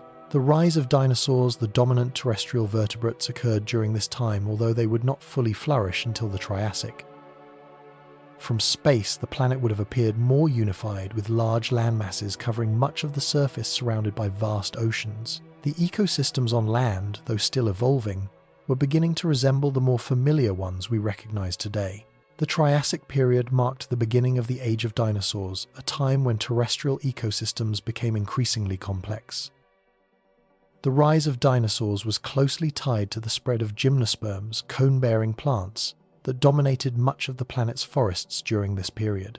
These plants provided a new food source for herbivorous dinosaurs, which in turn supported a growing population of carnivorous species. The ecosystems of the Triassic were diverse, with vast forests of conifers stretching across much of the land and deserts, swamps, and lakes, providing habitats for a variety of creatures. From space, the Earth would have appeared more complex, with large land masses dominated by forests and smaller patches of arid land, while the atmosphere remained dense and humid. During the Jurassic period, the terrestrial ecosystems reached new heights of complexity. The dominance of dinosaurs continued, with both herbivorous and carnivorous species growing to massive sizes. The oceans also supported large marine reptiles, while on land the first true birds began to evolve from small theropod dinosaurs. The plant life during this time became even more diverse, with ferns, cycads, and conifers forming dense forests. The planet from space would have appeared highly diverse, with vast stretches of lush green forests, some of which stretched across the continents, while large fertile plains supported herds of herbivorous dinosaurs. The atmosphere, rich in carbon dioxide, would have contributed to the warm tropical climate supporting the flourishing of life. The Cretaceous period saw further diversification of terrestrial ecosystems, with flowering plants beginning to spread across the globe. These plants provided new food sources for herbivorous dinosaurs, which in turn supported the rise of even more specialized predators. The climate continued to warm, and the planet's ecosystems became even more dynamic. From space, the Earth would have appeared more vibrant, with rich green vegetation covering the land masses while the oceans teemed with life. The end of the Cretaceous, however, would bring an end to this golden age of dinosaurs. The asteroid impact at the end of the period led to the mass extinction of the dinosaurs, wiping out many terrestrial ecosystems in the process. From space, the Earth would have appeared dark and still, its surface blanketed by dust and debris, marking the end of an era. As the Cenozoic era began, the terrestrial ecosystems began to recover. Mammals, which had been relatively small during the age of dinosaurs, began to diversify and dominate the land. Forests, grasslands, and deserts once again became the habitats for these new forms of life. The planet would have appeared much like it does today, with large areas of green forests, grasslands, and arid deserts dotting the continents. The rise of mammals, birds, and flowering plants led to the development of the modern terrestrial ecosystems we recognize today. After the mass extinction event that wiped out the dinosaurs at the end of the Cretaceous period, the world experienced a profound transformation. The end of this era opened the door for mammals to rise and take on more prominent roles within terrestrial ecosystems. While mammals had always existed alongside dinosaurs, they were relatively small and inconspicuous, living in the shadows of the great reptiles. However, with the extinction of the dinosaurs, mammals quickly adapted to fill the vacant ecological niches left by their prehistoric predecessors. The early Cenozoic era, known as the Paleogene period, marked the beginning of the age of mammals. As the Earth began to recover from the impact event, new ecosystems began to emerge. Without the dominance of dinosaurs, mammals began to evolve into a wide variety of forms. From tiny insectivores to massive herbivores and carnivores, the extinction of the dinosaurs allowed for a dramatic increase in the diversity of mammalian life, as the environmental conditions became more favorable for these creatures. Forests, grasslands, and wetlands flourished, providing abundant resources for mammals to thrive. One of the most notable evolutionary developments during this time was the rise of placental mammals. These mammals, which included the ancestors of modern-day primates, carnivores, and herbivores, gave birth to live young, a significant advantage over earlier mammals that laid eggs. This adaptation allowed placental mammals to colonize a variety of habitats, from dense forests to open grasslands. Their ability to give birth to fully developed young meant that they could more effectively exploit available resources, leading to their rapid diversification. The landscape itself underwent significant changes as well. The Earth's climate continued to stabilize, with forests once again dominating much of the land. Tropical rainforests spread across the equator, while temperate forests began to develop in the cooler regions. Vast grasslands began to appear, especially in the areas where the climate was becoming drier. These new ecosystems provided the perfect environment for the evolution of large herbivorous mammals, such as the ancestors of modern-day elephants, horses, and rhinoceroses. Alongside these herbivores, the first large carnivorous mammals, such as early members of the carnivorous order of mammals, began to evolve. From space, the Earth would have appeared as a dynamic world with large, varied landscapes taking shape. Patches of lush green forests covered much of the land, while vast open plains began to emerge in areas where the climate was becoming more arid. As the Earth cooled and the ice caps began to form, the polar regions would have been dominated by tundra and glaciers, while the tropics remained warm and humid. The planet was no longer dominated by the reptilian giants of the past, but was now becoming a world ruled by mammals. The development of large herbivores during this period set the stage for the rise of large predators. With abundant plant life providing sustenance, herbivorous mammals grew in size and number, which in turn supported the evolution of larger carnivores. These predators, some of which were among the first true carnivores, had to adapt to a changing world. As mammals became more diverse, their interactions with one another also evolved. Herbivores and carnivores began to develop complex relationships with predators, hunting in packs, or evolving specialized hunting strategies to capture prey. One of the most significant adaptations of mammals during the early Cenozoic was the development of different feeding strategies. Herbivores evolved specialized teeth and digestive systems to process plant material more efficiently, while carnivores developed sharp teeth and claws to capture and consume prey. Omnivores, meanwhile, evolved a more varied diet, allowing them to exploit a wide range of food sources. These evolutionary developments helped mammals thrive in the changing ecosystems of the Paleogene period. During the Eocene epoch, the diversity of mammals continued to grow. Forests expanded, and the first true primates appeared, marking the beginning of the evolutionary lineage that would eventually lead to humans. At the same time, the first large marine mammals, such as early whales, began to evolve. These creatures ventured back into the oceans from which their land-dwelling ancestors had emerged millions of years before. Their return to the seas marked the beginning of a new chapter in the history of mammals. The early Cenozoic era was also a time of significant geological activity. With the movement of tectonic plates continuing to reshape the planet, the continents slowly drifted to their current positions, creating new geographical features and altering climate patterns. The closure of the Tethys Sea, for example, led to the formation of mountain ranges such as the Himalayas and influenced the climate of the surrounding regions. These geological changes would have a profound impact on the development of terrestrial ecosystems as new environments were created and old ones were altered. As the Earth continued to cool, the development of new ecosystems played a crucial role in shaping the course of mammalian evolution. Grasslands, which were initially sparse, expanded as the climate continued to dry out, providing ample food sources for herbivorous mammals. The diversification of grassland ecosystems led to the evolution of new herbivorous mammals that were adapted to grazing on these open plains.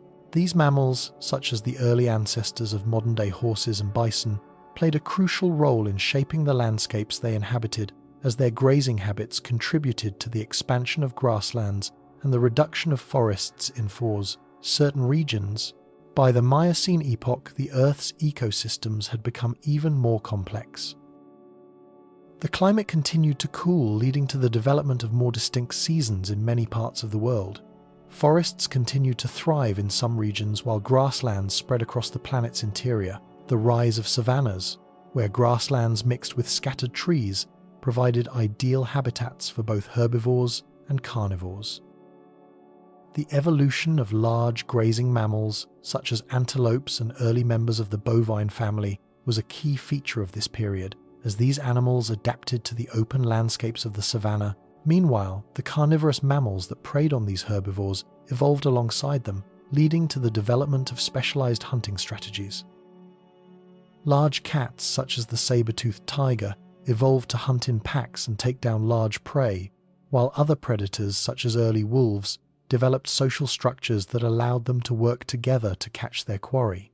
These adaptations helped shape the complex food webs that would characterize terrestrial ecosystems for millions of years to come. From space, the Earth would have appeared as a planet of ever-changing landscapes. Vast stretches of green forests and grasslands would have been interspersed with deserts and savannas, while ice caps slowly grew at the poles. The planet was becoming increasingly hospitable to mammals whose diversity continued to rise, filling nearly every available ecological niche. The rise of mammals during the Cenozoic era marked the beginning of a new age of life on Earth, one that would eventually lead to the emergence of human beings and the complex ecosystems we recognize today. The Age of Giants, a time marked by the evolution of enormous mammals, took place during the Pleistocene epoch, approximately 2.6 million to 11,700 years ago. This period was dominated by megafauna, massive creatures that roamed the Earth in a variety of environments. These colossal animals, many of which would be considered giants by today's standards, adapted to the cold, harsh climates of the Ice Ages. Their sizes and physical traits were products of the environmental conditions they faced, as well as the absence of large predators that could challenge them. As the planet entered a series of ice ages, the Earth's climate became colder, leading to the expansion of glaciers over much of the northern hemisphere. Vast stretches of tundra and steppe developed, providing ideal habitats for large herbivores.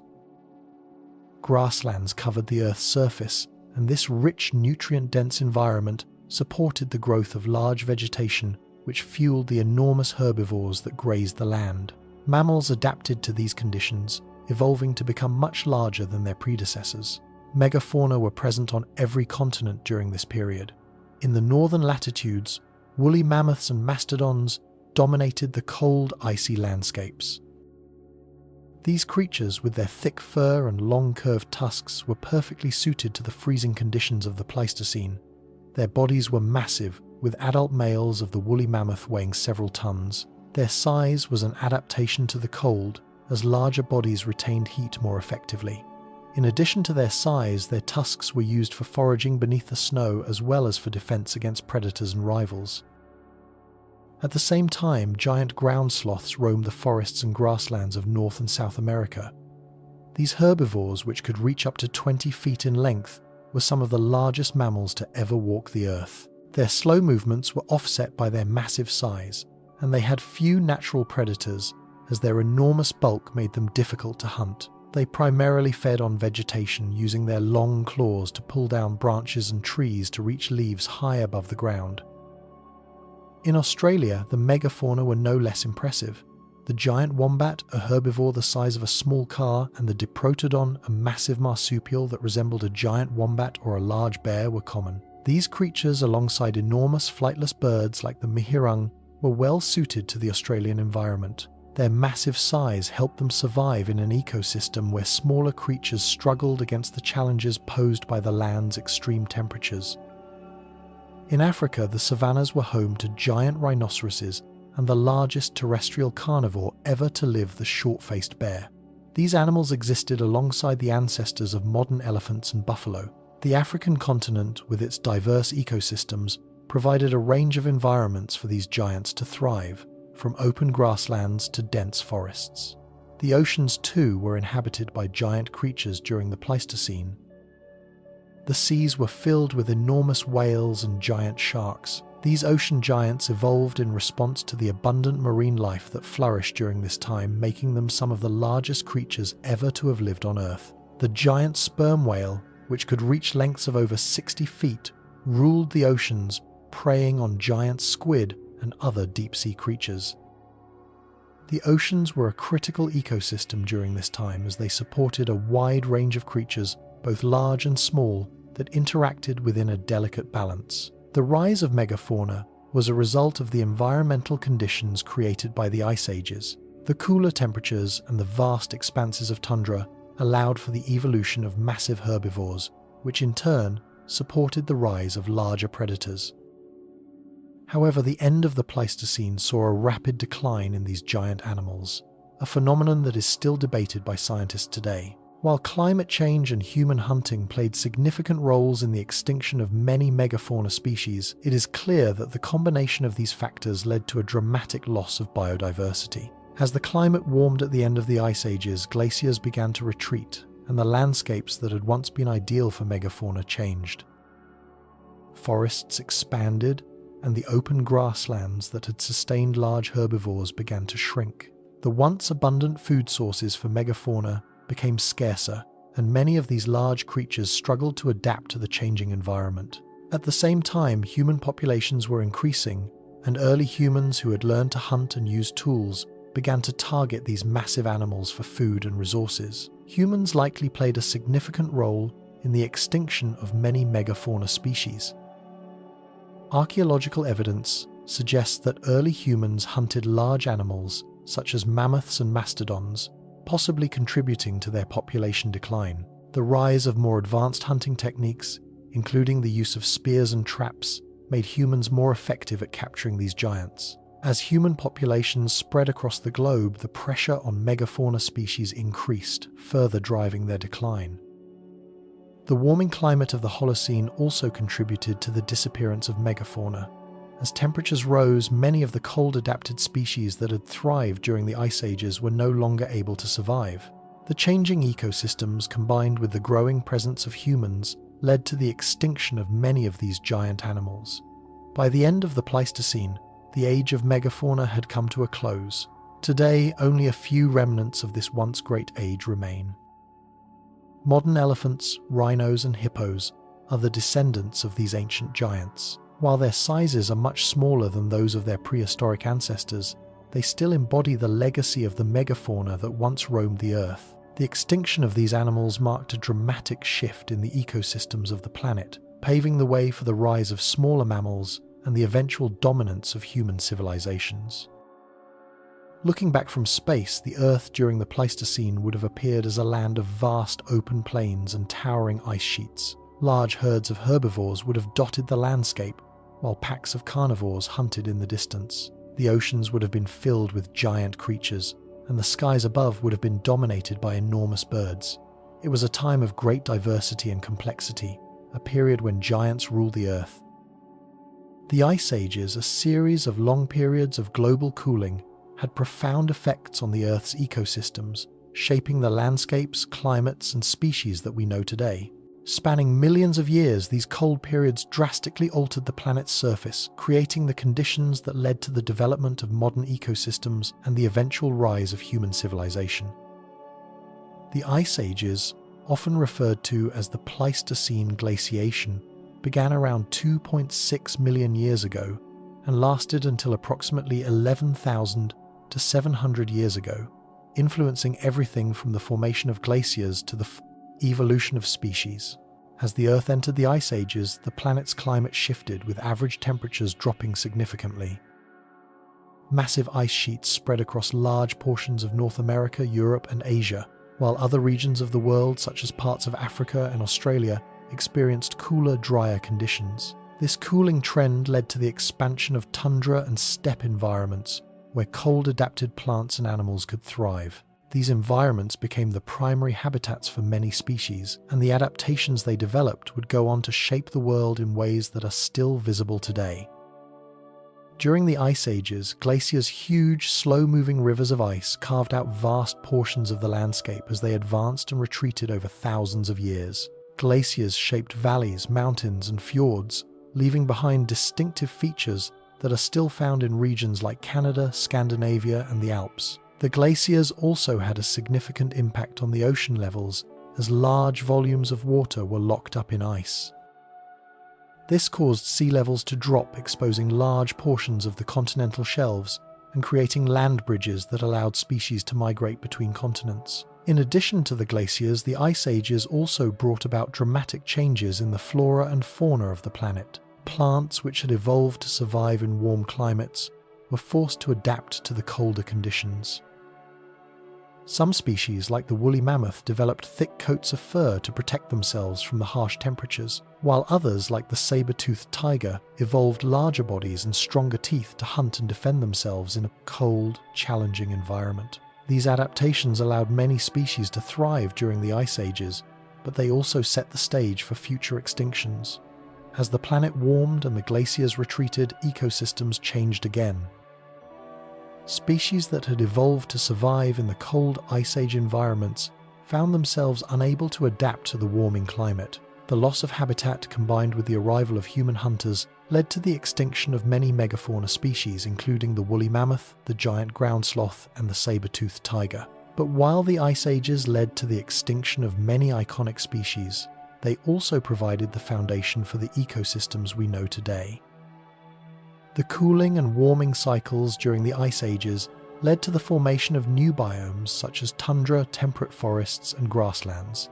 The migration of species across land bridges connected different continents, leading to the exchange of genetic material and the evolution of new species. As the glaciers retreated, forests began to grow, and the plains and grasslands that had once supported giant herbivores were gradually replaced by modern ecosystems.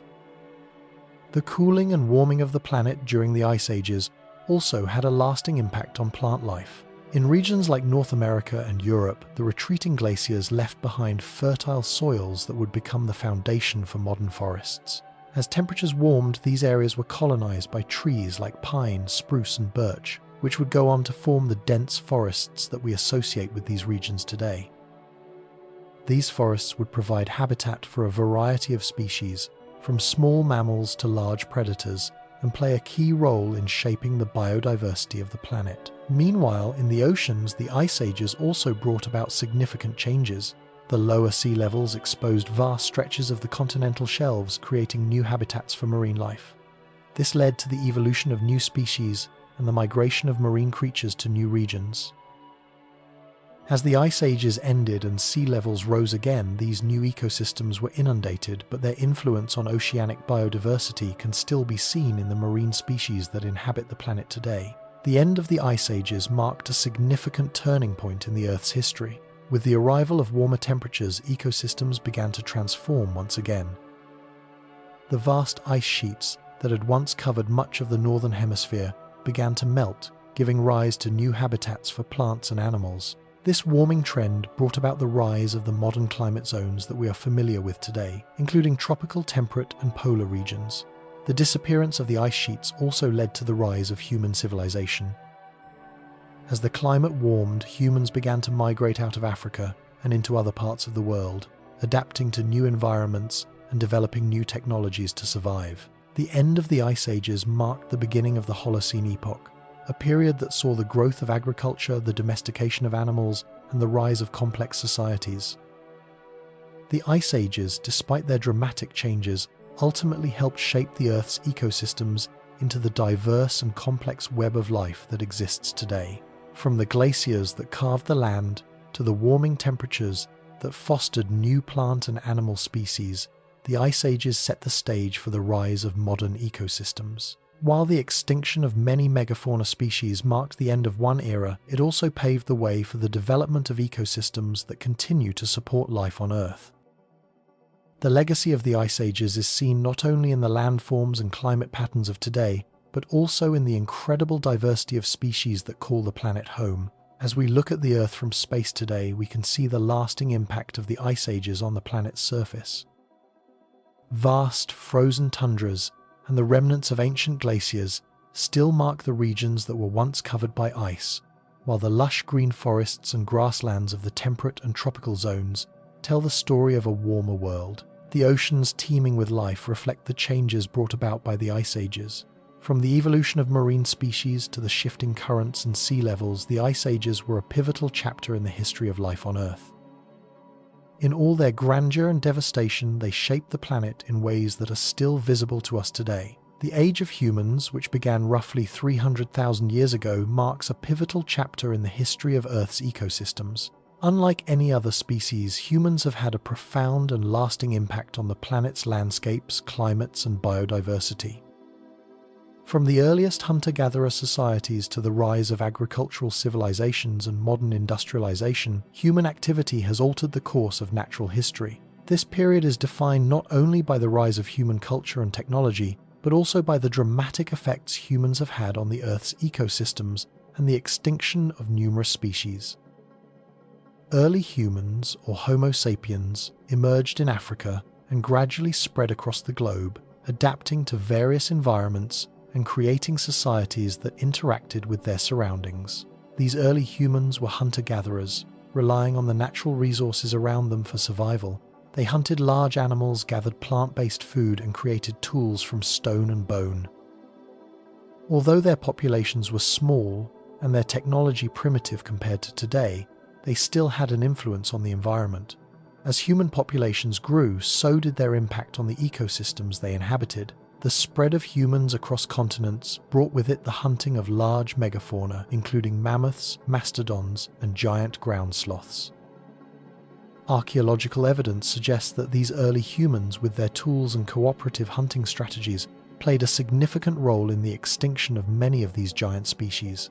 While the exact causes of these extinctions are debated, it is likely that the combination of hunting pressure and climate change contributed to the collapse of many megafauna populations. The extinction of large species during the early human era was only the beginning. As humans developed more advanced tools and began to settle in permanent communities, they began to alter the environment on a larger scale. The development of agriculture, for instance, led to the clearing of forests and the draining of wetlands to make way for crops and livestock. This transformation of the landscape had profound effects on local ecosystems, disrupting the habitats of many species and leading to the decline of plant and animal populations. The domestication of animals further altered ecosystems as humans selectively bred animals for specific traits, changing the genetics and behaviors of these species. The rise of agriculture also led to the creation of monocultures, where vast stretches of land were planted with a single type of crop, often at the expense of biodiversity. These agricultural practices, which began around 10,000 years ago, were the foundation of human civilization, but they also set the stage for significant ecological changes. With the advent of the Industrial Revolution around 200 years ago, human influence on the environment reached unprecedented levels.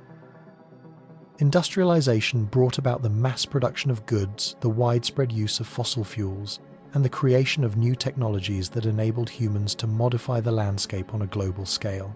Factories, cities, and transportation networks grew rapidly, resulting in large-scale deforestation, habitat destruction, and pollution. The burning of coal, oil, and gas released large amounts of carbon dioxide into the atmosphere, contributing to global warming and climate change.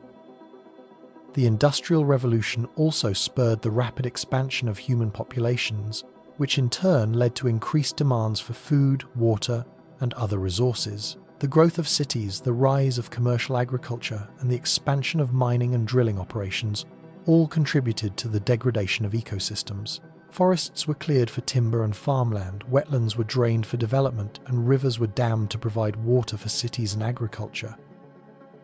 One of the most significant impacts of human activity on ecosystems has been the loss of biodiversity.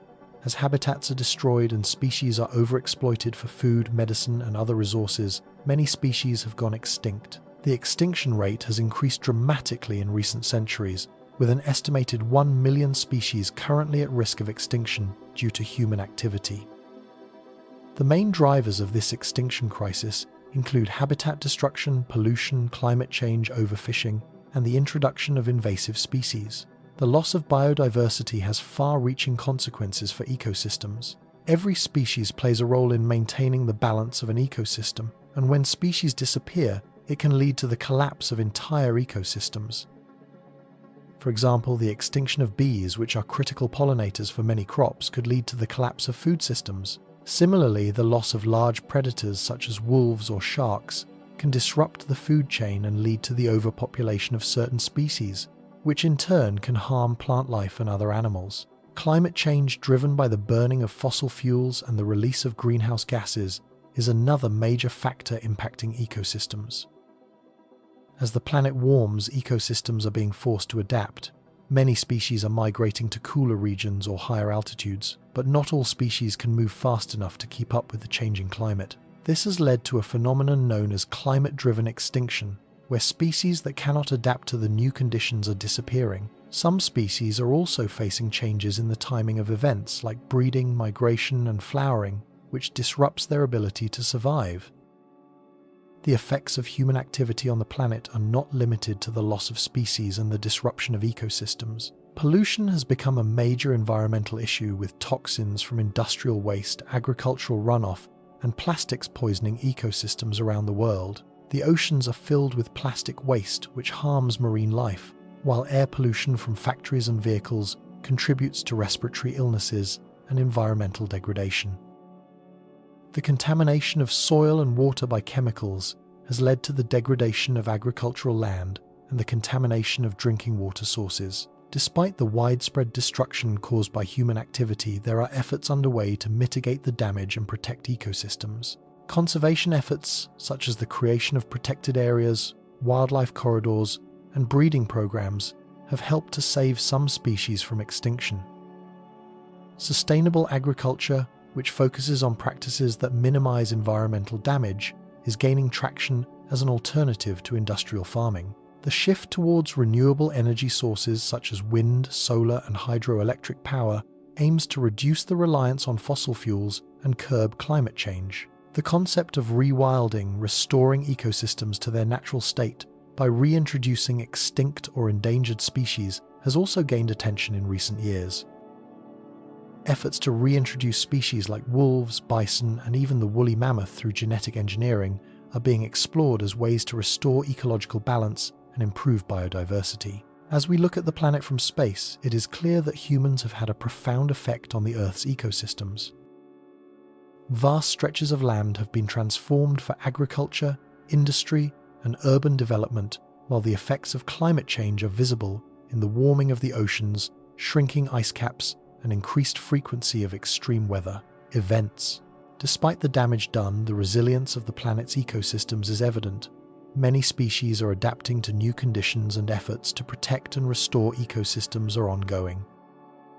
The age of humans has undeniably altered the course of Earth's history, but it is not too late to reverse some of the damage. By focusing on conservation, sustainability, and restoration, humans can help protect the planet's ecosystems and ensure that future generations inherit a world teeming with life. As we look to the future, the fate of Earth's ecosystems hangs in the balance. The planet's ecosystems, which have evolved over millions of years, face unprecedented challenges. Human activity has already had profound effects on these ecosystems, but the next few decades will be crucial in determining whether they can recover or whether we will face even greater environmental crises. The future of Earth's ecosystems will depend on the choices we make today. One of the most pressing challenges is climate change. The Earth's average temperature is rising due to the increasing concentration of greenhouse gases in the atmosphere, primarily carbon dioxide from burning fossil fuels. This warming is already having significant effects on ecosystems, from melting polar ice caps and glaciers to shifting weather patterns and more frequent extreme weather events. The future of ecosystems will depend on how quickly we can reduce greenhouse gas emissions and mitigate the effects of climate change. As the planet warms, ecosystems will continue to shift. Species will be forced to migrate to cooler regions or higher altitudes, but many will not be able to move fast enough to adapt to the changing climate. This could lead to a dramatic loss of biodiversity as species that are unable to adapt or relocate face extinction. Ecosystems that are already under stress, such as coral reefs and rainforests, will be particularly vulnerable to the impacts of climate change. The loss of biodiversity, already at an all-time high due to habitat destruction, pollution, and overexploitation, is another major challenge for the future. Ecosystems rely on the intricate web of relationships between species, and the loss of even a single species can have ripple effects throughout the ecosystem. As species go extinct, ecosystems become less resilient and more vulnerable to collapse. Preserving biodiversity will be crucial for the health and stability of ecosystems in the future. Pollution is another significant challenge that will shape the future of ecosystems. Industrial pollution, agricultural runoff, and plastic waste continue to contaminate the air, water, and soil. In the coming decades, efforts to reduce pollution will be vital for protecting ecosystems. Cleaner technologies, sustainable agricultural practices, and better waste management systems will be necessary to reduce the impact of pollution on ecosystems. However, there are also opportunities for restoring and protecting ecosystems. Despite the many challenges, the resilience of nature is remarkable, and there are numerous efforts underway to protect and restore ecosystems. Conservation efforts have made significant progress in recent years, with the establishment of protected areas, wildlife corridors, and sustainable land use practices. Many endangered species have been saved from extinction through conservation programs, and efforts to restore degraded ecosystems, such as reforestation projects and wetland restoration, are gaining momentum. One promising avenue for restoring ecosystems is the concept of rewilding. Rewilding involves restoring ecosystems to their natural state by reintroducing species that have been lost due to human activity. This can include reintroducing large predators such as wolves and bears, or herbivores like bison and wild horses. Rewilding has shown promising results in some areas, with ecosystems becoming more balanced and resilient as a result. In the future, rewilding could play a key role in restoring ecosystems and promoting biodiversity. Another opportunity lies in the development of sustainable technologies. As renewable energy sources like wind, solar, and hydroelectric power become more widespread, the reliance on fossil fuels can decrease, reducing the impact of climate change. Sustainable agriculture, which focuses on reducing environmental harm, could also play a key role in the future of ecosystems.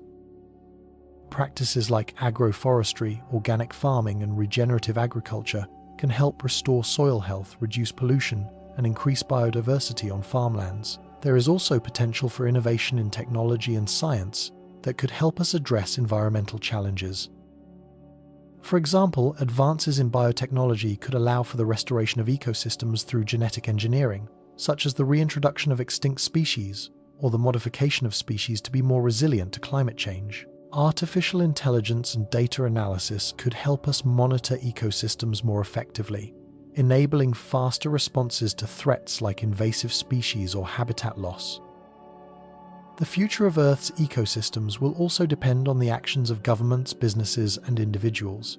Global cooperation will be essential in addressing environmental challenges. International agreements like the Paris Agreement on climate change represent important steps toward reducing greenhouse gas emissions and limiting global warming. Governments can also play a key role in regulating pollution, protecting biodiversity, and investing in conservation programs.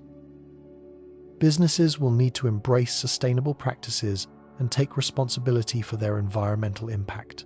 The transition to a circular economy where resources are reused and waste is minimized will be essential in reducing the strain on ecosystems.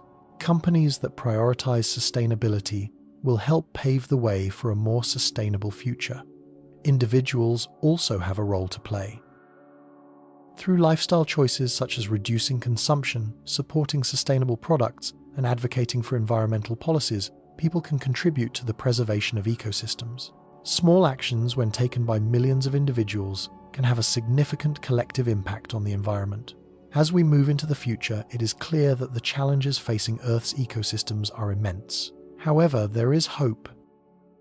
Through concerted efforts to address climate change, reduce pollution, conserve biodiversity, and restore ecosystems, it is possible to create a more sustainable future for the planet. The resilience of nature and the creativity of humans will be key in shaping the future of Earth's ecosystems. By working together, we can ensure that the planet's ecosystems continue to thrive, providing essential services for generations to come. As we stand at the crossroads of environmental transformation, humanity's role in shaping the future of Earth's ecosystems has never been more critical. Our influence, once limited to localized regions, has expanded across the globe, altering landscapes, oceans, and climates. The power to destroy has been matched only by our potential to restore. The choices we make today will determine the health and stability of the ecosystems that sustain life on Earth, not just for ourselves, but for countless other species that share the planet. The future of ecosystems is largely in our hands. While human activity has caused unprecedented damage to the environment, humans also possess the ability to enact positive change. The key question is whether we can shift our mindset from exploitation and consumption to stewardship and sustainability. Humanity's role will not only be to curb destructive practices, but also to foster regeneration and resilience in the face of ongoing environmental challenges. Ecosystem conservation and protection. The protection of ecosystems from further degradation is one of the most immediate actions humanity must take. Ecosystems, from forests and wetlands to oceans and grasslands, are the life support systems of the planet. They regulate the climate, purify water, provide food and medicine, and support biodiversity. However, these systems are under threat from deforestation, urbanization, industrial pollution, and agricultural expansion. Unless we take urgent action to protect and conserve these areas, we risk losing the very resources that sustain life. One of the most effective ways to protect ecosystems is through the establishment of protected areas, such as national parks, wildlife reserves, and marine protected areas. These spaces allow ecosystems to function without the constant pressure of human development. Global conservation initiatives, such as the United Nations Convention on Biological Diversity, have worked to establish protected areas and conserve wildlife. However, only a fraction of the planet's ecosystems are currently protected. Expanding and strengthening these protected areas, as well as improving enforcement, will be crucial for safeguarding the future of ecosystems. Another key aspect of ecosystem protection is addressing the drivers of habitat destruction. Urban sprawl, agriculture, and mining continue to threaten critical ecosystems. Sustainable land use practices such as agroforestry, sustainable forestry, and eco-friendly agriculture can help to balance human needs with ecosystem preservation. This shift to more sustainable practices not only protects biodiversity, but also enhances the resilience of ecosystems to climate change, restoration, and regeneration. While protecting existing ecosystems is vital, restoring degraded ecosystems is equally important. Over the centuries, vast tracts of land, rivers, and oceans have been damaged by human activity. Forests have been cleared, wetlands drained, and coral reefs destroyed. The restoration of these ecosystems is essential to rebuilding biodiversity and improving ecosystem services. The restoration of ecosystems can take many forms, from reforestation and wetland restoration to the rehabilitation of degraded soils and the removal of invasive species. Reforestation, for example, is one of the most effective ways to combat climate change. Trees not only sequester carbon, but also provide habitats for countless species, regulate water cycles, and help prevent soil erosion. Similar efforts to restore wetlands and grasslands can improve water quality, reduce flooding, and enhance biodiversity. Recovery is not limited to land-based ecosystems. The oceans, which cover more than 70% of the planet's surface, are home to some of the most diverse ecosystems on Earth. Coral reefs, often referred to as the rainforests of the sea, are some of the most biodiverse ecosystems in the world, but are also among the most threatened. Coral bleaching caused by rising sea temperatures and ocean acidification caused by increased carbon dioxide levels are destroying coral reefs at alarming rates. Efforts to restore coral reefs through coral planting and marine protected areas are crucial for preserving ocean biodiversity and protecting the livelihoods of millions of people who depend on these ecosystems for food and income. Climate change mitigation. Addressing climate change is perhaps the most significant challenge humanity faces in preserving Earth's ecosystems. Climate change affects ecosystems on a global scale, altering weather patterns, sea levels, and ecosystems' ability to function. Reducing the impact of climate change is essential not only for the health of ecosystems, but also for the survival of the species that rely on them, including humans. Humanity's role in mitigating climate change is clear. We must reduce greenhouse gas emissions, transition to renewable energy, and shift to more sustainable practices in every sector of society. This requires collective action across nations, industries, and individuals. International agreements such as the Paris Agreement provide a framework for reducing emissions and limiting global temperature rise. Governments must implement policies that encourage the adoption of clean energy technologies, energy efficiency, and carbon capture and storage. Individual actions also matter.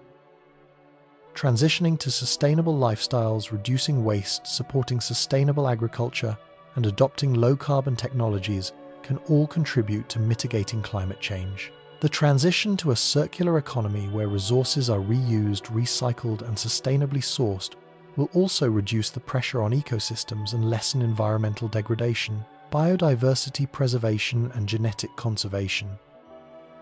Preserving biodiversity, the variety of life on Earth, is essential to maintaining healthy ecosystems.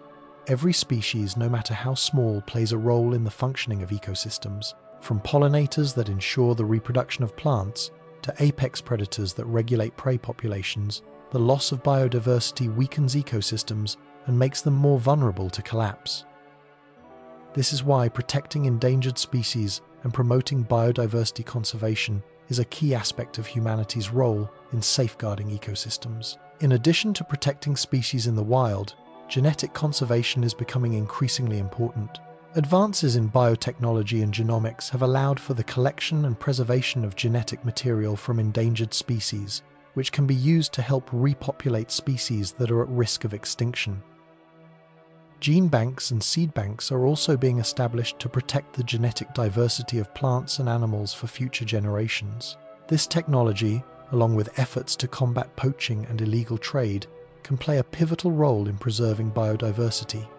Education and advocacy. Humanity's role in shaping the future of Earth's ecosystems is not just about policies, technologies, and restoration efforts. Education and advocacy are also vital. Raising awareness about the importance of ecosystems and the threats they face can inspire individuals, communities, and governments to take action. Environmental education empowers people to make informed choices about how they interact with the planet, from reducing waste to supporting sustainable businesses. Advocacy plays a key role in pushing for policies that protect ecosystems.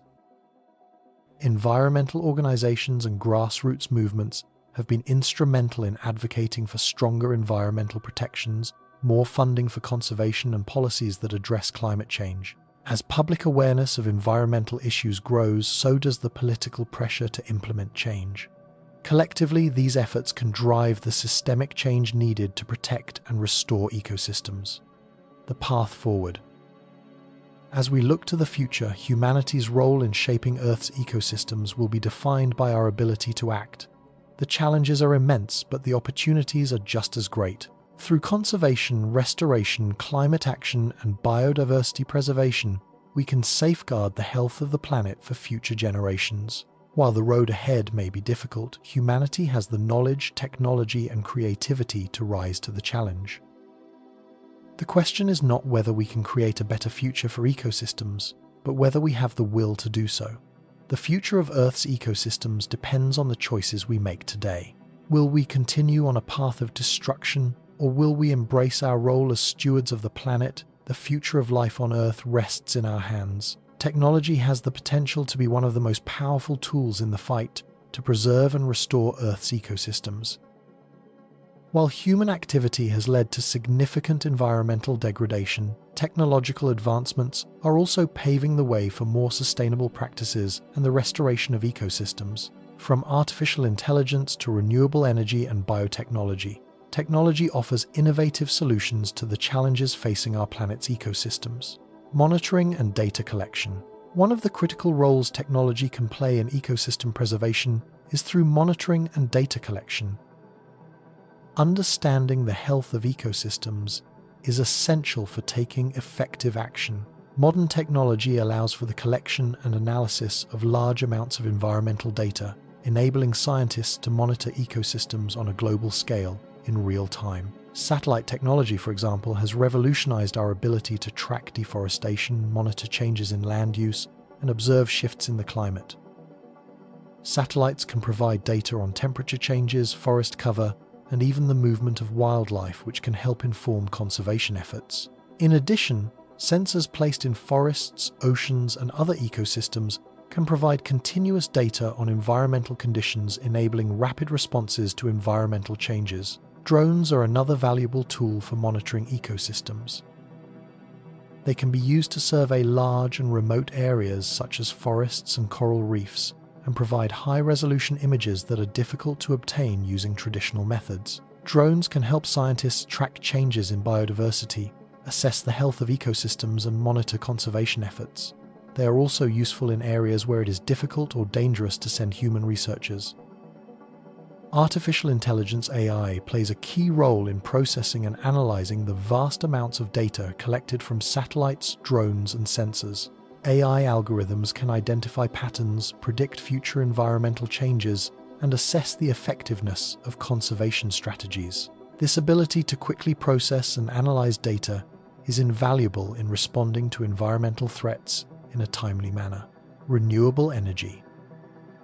Transitioning to renewable energy is one of the most important technological solutions for mitigating the effects of climate change and protecting ecosystems. The burning of fossil fuels for energy is a major contributor to greenhouse gas emissions, which are driving global warming and disrupting ecosystems. Renewable energy sources such as solar, wind, and hydroelectric power provide a cleaner alternative that can significantly reduce our environmental footprint.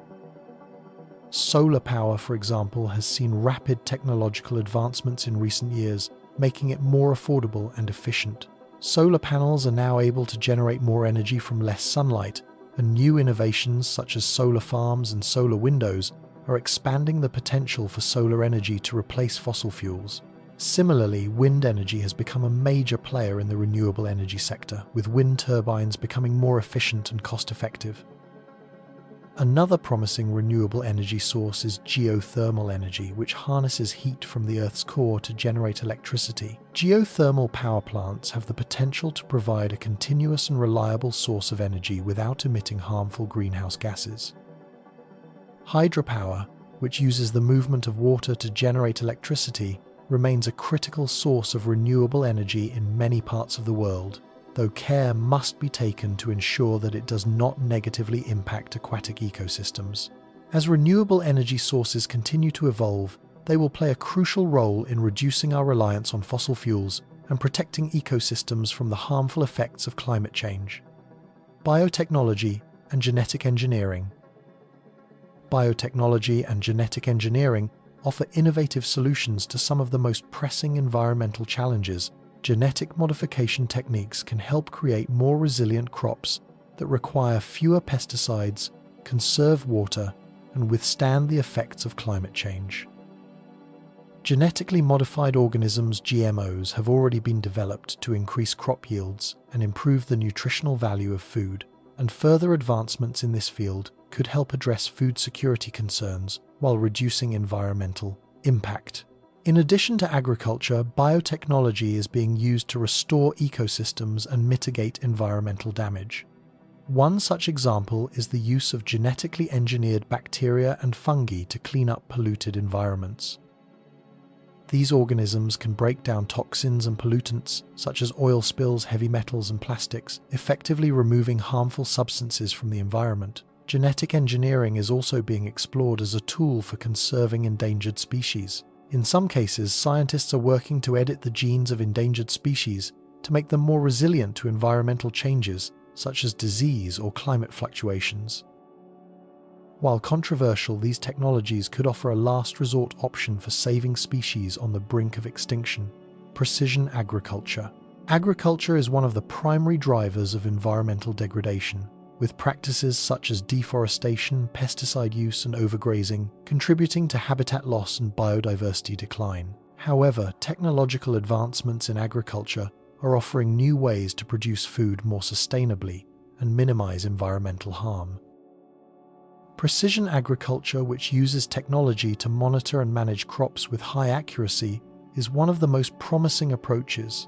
By using GPS drones and sensors, farmers can monitor soil health, weather patterns, and crop growth in real time. This data allows farmers to apply fertilizers, water, and pesticides only when and where they are needed, reducing waste and minimizing environmental impact. Precision agriculture also helps optimize crop yields, ensuring that food production can meet the demands of a growing global population without further degrading ecosystems. In addition to precision agriculture, vertical farming is another innovative agricultural technology that could help reduce the environmental footprint of food production. Vertical farms use hydroponic or aeroponic systems to grow crops in stacked layers, often in urban areas, reducing the need for large agricultural plots and minimizing water usage. These farms can produce food with significantly less land and water, while also reducing transportation emissions by growing food closer to where it will be consumed. Eco-friendly materials and circular economy. As humanity moves toward a more sustainable future, the development of eco-friendly materials will play an important role in preserving ecosystems. Traditional materials such as plastic, metal, and concrete are often resource-intensive to produce and harmful to the environment when discarded. New materials such as biodegradable plastics, plant-based alternatives, and recycled materials offer more sustainable options for manufacturing and construction. In particular, the circular economy, which focuses on reusing, recycling, and repurposing materials, has gained traction as a strategy for reducing waste and minimizing resource extraction. Instead of following a linear model of take, make, dispose, the circular economy seeks to keep materials in use for as long as possible, reducing the need for raw materials and lowering the environmental impact of production. Advances in recycling technology are also contributing to the growth of the circular economy. New processes allow for more efficient recycling of materials like plastics and metals, turning waste into valuable resources that can be used to produce new products. In addition, upcycling, which involves converting waste materials into higher value products, is gaining popularity as a way to reduce environmental impact and promote sustainability. The future of environmental technology. The role of technology in preserving Earth's ecosystems is still evolving, with many exciting developments on the horizon. From autonomous vehicles and drones to advancements in nanotechnology and artificial intelligence, new technologies will continue to shape the way we interact with the planet. As technology evolves, it will become increasingly important to ensure that these advancements are used responsibly and ethically to protect and restore ecosystems.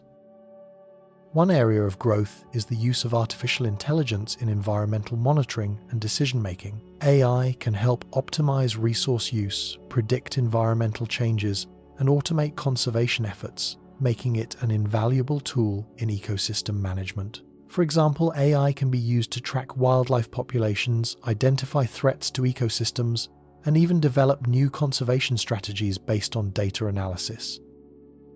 The future of environmental technology will also see the development of new, more efficient renewable energy sources. Innovations in energy storage, such as advanced batteries and grid systems, will make renewable energy more reliable and accessible. This will help reduce our dependence on fossil fuels and ease the transition to a low-carbon future.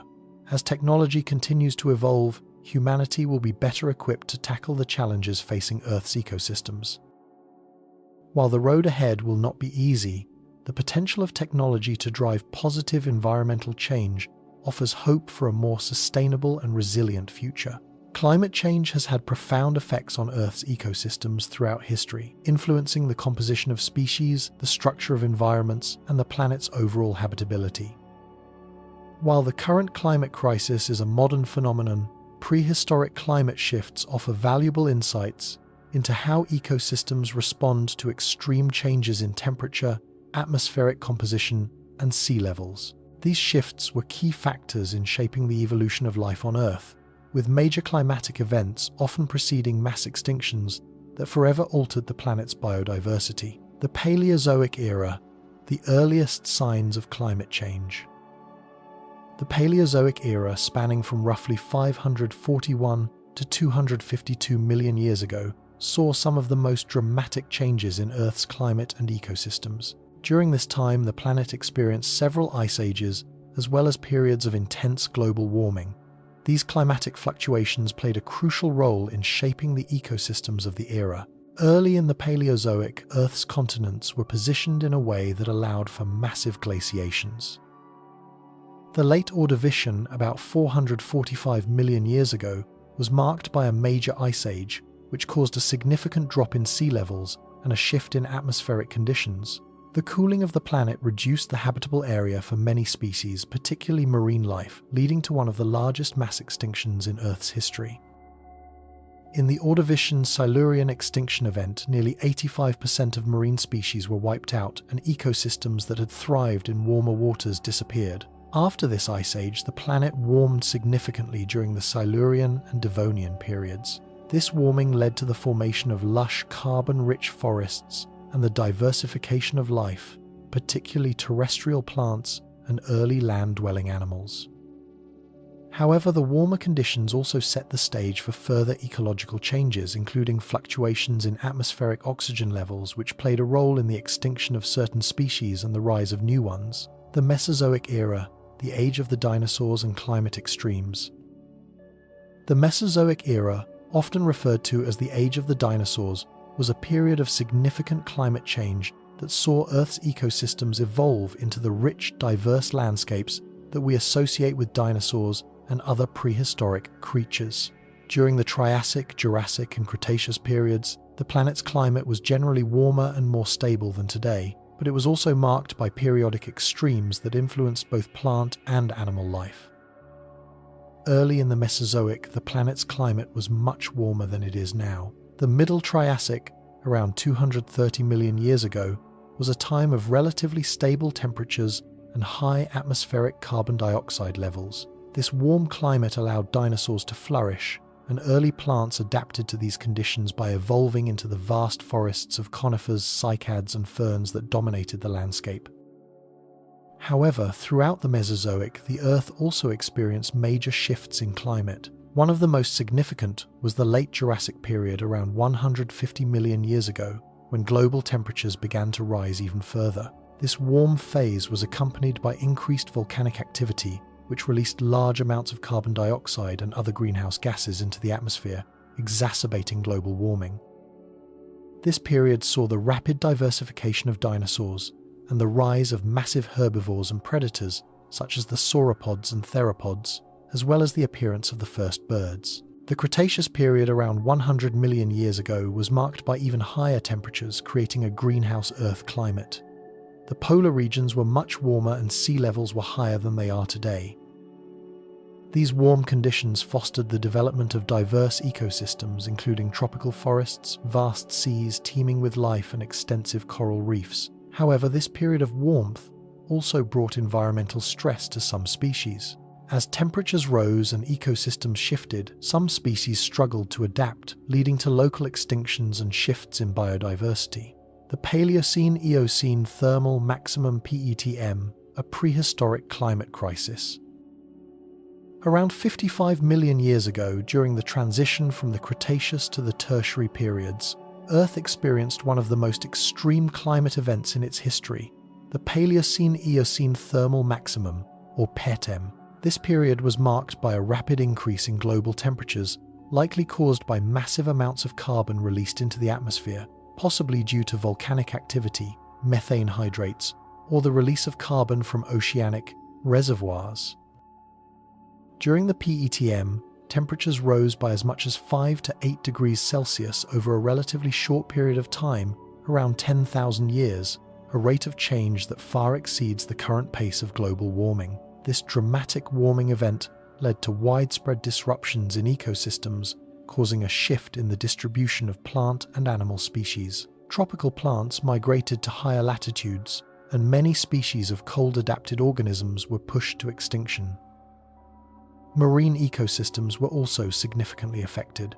The warming of the oceans led to decreased oxygen levels, which caused a mass extinction event in marine life. Many species of deep-sea organisms, including foraminifera, plankton, and fish, disappeared during this time, disrupting the marine food chain and altering oceanic ecosystems for millions of years.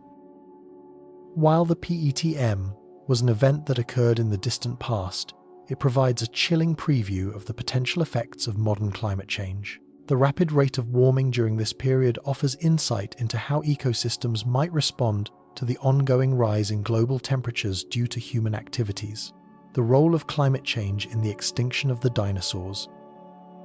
Perhaps the most well-known instance of climate change causing widespread ecological disruption occurred at the end of the Cretaceous period, around 66 million years ago. A catastrophic event believed to be a massive asteroid impact led to the mass extinction of the dinosaurs. However, climate change likely played a role in the ecological turmoil that set the stage for this event. In the final stages of the Cretaceous, the planet was already undergoing significant climate fluctuations, including rising sea levels, changing temperatures, and shifting ecosystems.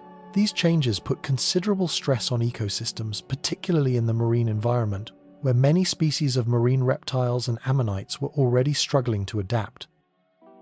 The impact event, which created a global firestorm and a nuclear winter effect, may have pushed these ecosystems beyond their breaking point. In the aftermath of the asteroid impact, the planet entered a dark period where dust and soot from the impact blocked out sunlight, causing global temperatures to plummet and disrupting photosynthesis. This climate shift would have decimated plant life, disrupting food chains and leading to the extinction of many species, including the dinosaurs. While the asteroid impact is the primary cause of the extinction event, the preceding climate changes would have weakened ecosystems, making it more difficult for many species to survive the harsh post-impact conditions. Climate change and modern ecosystems, a historical parallel.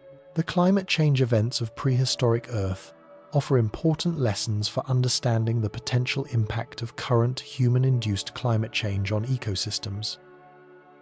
While modern climate change is occurring at a much faster pace than the prehistoric climate shifts, the general patterns of ecosystem disruption, species extinctions, habitat loss, and changes in biodiversity mirror those seen in the past. Today, human activity such as burning fossil fuels, deforestation, and industrial agriculture is releasing unprecedented amounts of greenhouse gases into the atmosphere, causing global temperatures to rise at an alarming rate.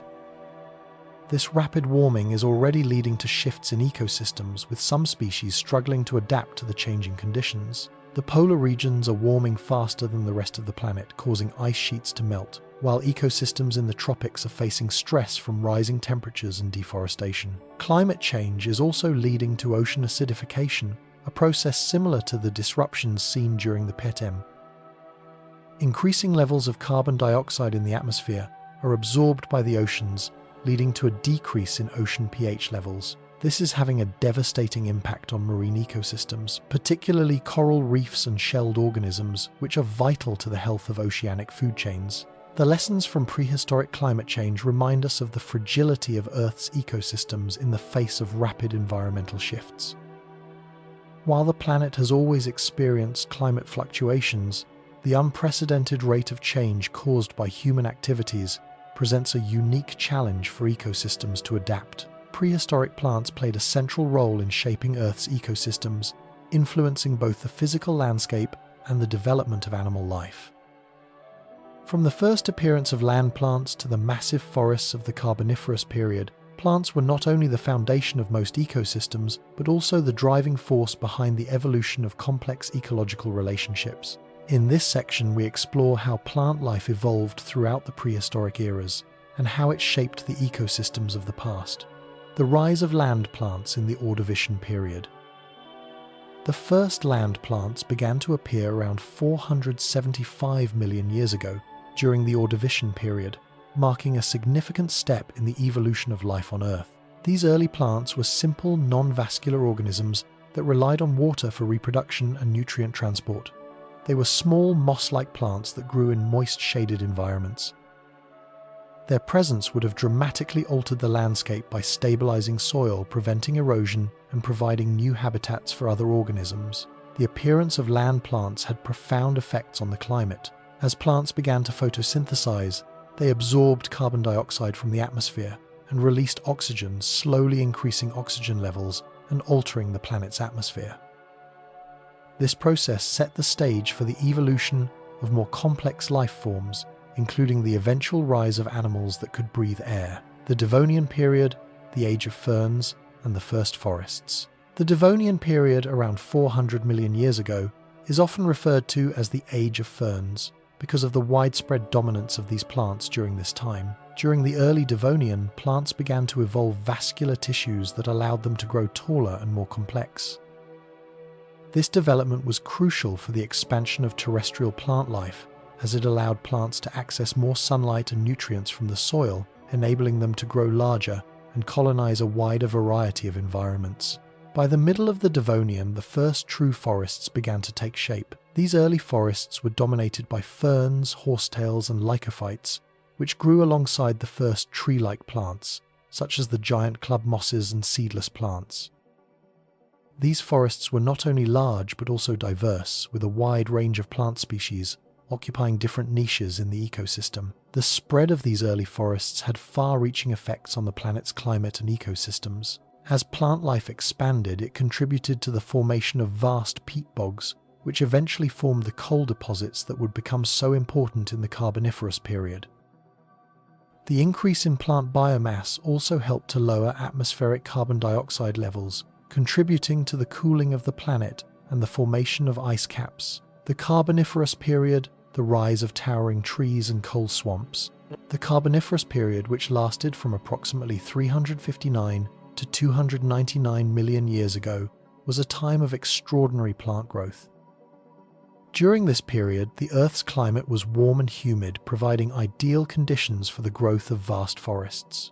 Towering trees, some of which grew over 30 meters tall, dominated the landscape. The Carboniferous period is also when some of the largest and most diverse plant species evolved, including tree ferns, club mosses, and the first seed plants. The lush, dense forests of the Carboniferous period were a crucial part of the planet's ecosystem.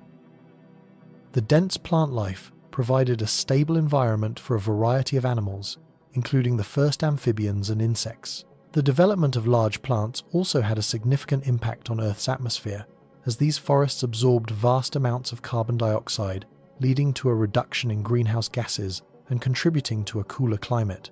The Carboniferous period was also a time of dramatic changes in the Earth's oceans.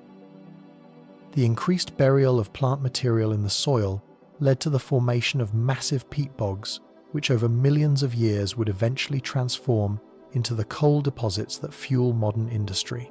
This process also had a significant impact on the planet's carbon cycle, helping to regulate atmospheric temperatures and influence the global climate. The Permian period, the transition to a drier world. The Permian period, which occurred between 299 and 252 million years ago, marked the end of the Carboniferous and the beginning of a new era of plant evolution. During the early Permian, the Earth's climate began to shift toward drier and more variable conditions. The large, swampy forests that had dominated the Carboniferous period began to shrink as the planet became more arid. In their place, deserts and savanna-like environments began to spread. This change in climate had a profound impact on the plant life of the Permian period. The lush, swampy forests of the past gave way to drought-resistant plants, including the first conifers, cycads, and ginkgos. These plants were better adapted to the drier conditions and could survive in environments with less water. Their appearance marked the beginning of the modern plant world, as many of these groups would go on to dominate ecosystems in the Mesozoic era. The transition to a drier world during the Permian period also contributed to the mass extinction event at the end of the period. The changing climate and the loss of habitats for many species of plants and animals led to a significant decline in biodiversity, culminating in the Permian-Triassic extinction event, the largest mass extinction in Earth's history. The Mesozoic era, the age of gymnosperms and flowering plants. The Mesozoic era, known as the Age of the Dinosaurs, was also a time of great plant evolution. During this period, the planet's ecosystems were dominated by gymnosperms, non-flowering seed plants such as conifers and cycads, which formed the bulk of the planet's forests. These plants thrived in the warm, dry conditions of the Mesozoic, and their seeds allowed them to survive in a variety of environments. However, the Mesozoic era also saw the appearance of the first flowering plants, or angiosperms, which would go on to revolutionize plant life. The appearance of flowering plants allowed for more efficient pollination and the development of diverse fruit-bearing plants, providing new sources of food for animals. These plants quickly spread throughout the world, eventually becoming the dominant plant form by the end of the Cretaceous period. The impact of plants on prehistoric ecosystems. Plants were not only essential for the creation of oxygen-rich atmospheres, but also for the formation of ecosystems that could support diverse animal life. The development of plant life provided food, shelter, and habitats for a wide range of organisms. Plants also influenced the structure of ecosystems by creating different types of environments, from dense forests to open plains that provided unique opportunities for evolution. As plants evolved, they interacted with other life forms in increasingly complex ways. The development of flowers and seeds allowed plants to form mutually beneficial relationships with animals, such as pollination and seed dispersal. These interactions helped to shape both plant and animal communities and were key drivers of evolutionary change. The structure of plant life also influenced the climate. Through processes such as photosynthesis and the burial of carbon in soils, plants played a crucial role in regulating Earth's temperature and maintaining a stable climate. The large carbon-rich forests of the Carboniferous period helped to lower atmospheric carbon dioxide levels, contributing to the cooling of the planet. Similarly, the evolution of drought-resistant plants during the Permian period helped to stabilize ecosystems during a time of climatic change. Modern implications of prehistoric plant evolution. Understanding the evolution of prehistoric plants and their role in shaping Earth's ecosystems is essential for understanding the planet's current climate and biodiversity crisis. The lessons of the past can help us predict how modern plants might respond to current environmental challenges such as climate change, habitat destruction, and invasive species. Today, plants continue to play a critical role in regulating the planet's climate by absorbing carbon dioxide and producing oxygen. However, human activities such as deforestation and pollution are disrupting these vital processes. Learning from the past and understanding the relationships between plants and climate can help inform strategies to preserve and protect the ecosystems that are vital for the future of life on Earth. The prehistoric oceans were vast, dynamic, and teeming with life. Long before the first land-dwelling animals ventured out of the sea, the oceans have always been the lifeblood of our planet, and the ecosystems they hosted were crucial to the development of life on Earth. In this section, we'll explore the evolution of prehistoric ocean ecosystems from their origins in the earliest eons of life on Earth, through the age of massive marine reptiles to the oceans of today. The Cambrian explosion, the birth of complex marine life. Around 541 million years ago, during the Cambrian period, the oceans underwent a dramatic transformation. This time, known as the Cambrian explosion, marked the sudden appearance of a vast array of complex multicellular life forms. Prior to this, life in the oceans consisted mostly of simple single-celled organisms. However, during the Cambrian explosion, marine ecosystems became populated with an incredible diversity of life, including the first arthropods, mollusks, and early vertebrates. The Cambrian seas were dominated by strange armored creatures, such as trilobites, which scuttled along the ocean floor, and the first predatory animals that hunted in the depths. The development of hard shells and exoskeletons provided protection from predators. The oceans then began to teem with life forms that exhibited the beginnings of many major animal groups that would evolve over the next hundreds of millions of years. The explosion of life in the oceans was driven by a combination of factors, including an increase in oxygen levels the diversification of ecological niches, and the evolution of new forms of locomotion and feeding strategies. The Cambrian period laid the groundwork for the complex ecosystems that would follow, establishing the oceans as the center of life on Earth for millions of years to come. The Devonian seas, the rise of fish, and the first vertebrates. As the Devonian period unfolded, the oceans saw the rise of the first true vertebrates. Fish, which had evolved from early chordates, became the dominant organisms in the sea. These fish were highly diverse, ranging from the armored placoderm fish to the first cartilaginous sharks. The Devonian seas were a bustling world of marine life, with fish swimming through vast kelp forests alongside the first true corals and early marine plants. By the late Devonian, some fish species had evolved the ability to survive in shallow coastal waters where they began to venture onto land. This marked the beginning of a long and gradual transition from aquatic to terrestrial life, ultimately leading to the evolution of amphibians and land-dwelling vertebrates. The Permian seas, a world of strange marine life. The Permian period, which spanned from 299 to 252 million years ago, was marked by a diversification of marine life, particularly in the oceans. During this time, the seas were populated by large predatory fish, including the bizarre long-snouted fish known as the coelacanths and the strange eel-like creatures known as placoderms. The oceans were also home to the first marine reptiles, including the ancestors of modern crocodiles and sea turtles. The Permian oceans were much warmer and more oxygenated than today's oceans, providing an ideal environment for the evolution of large marine reptiles.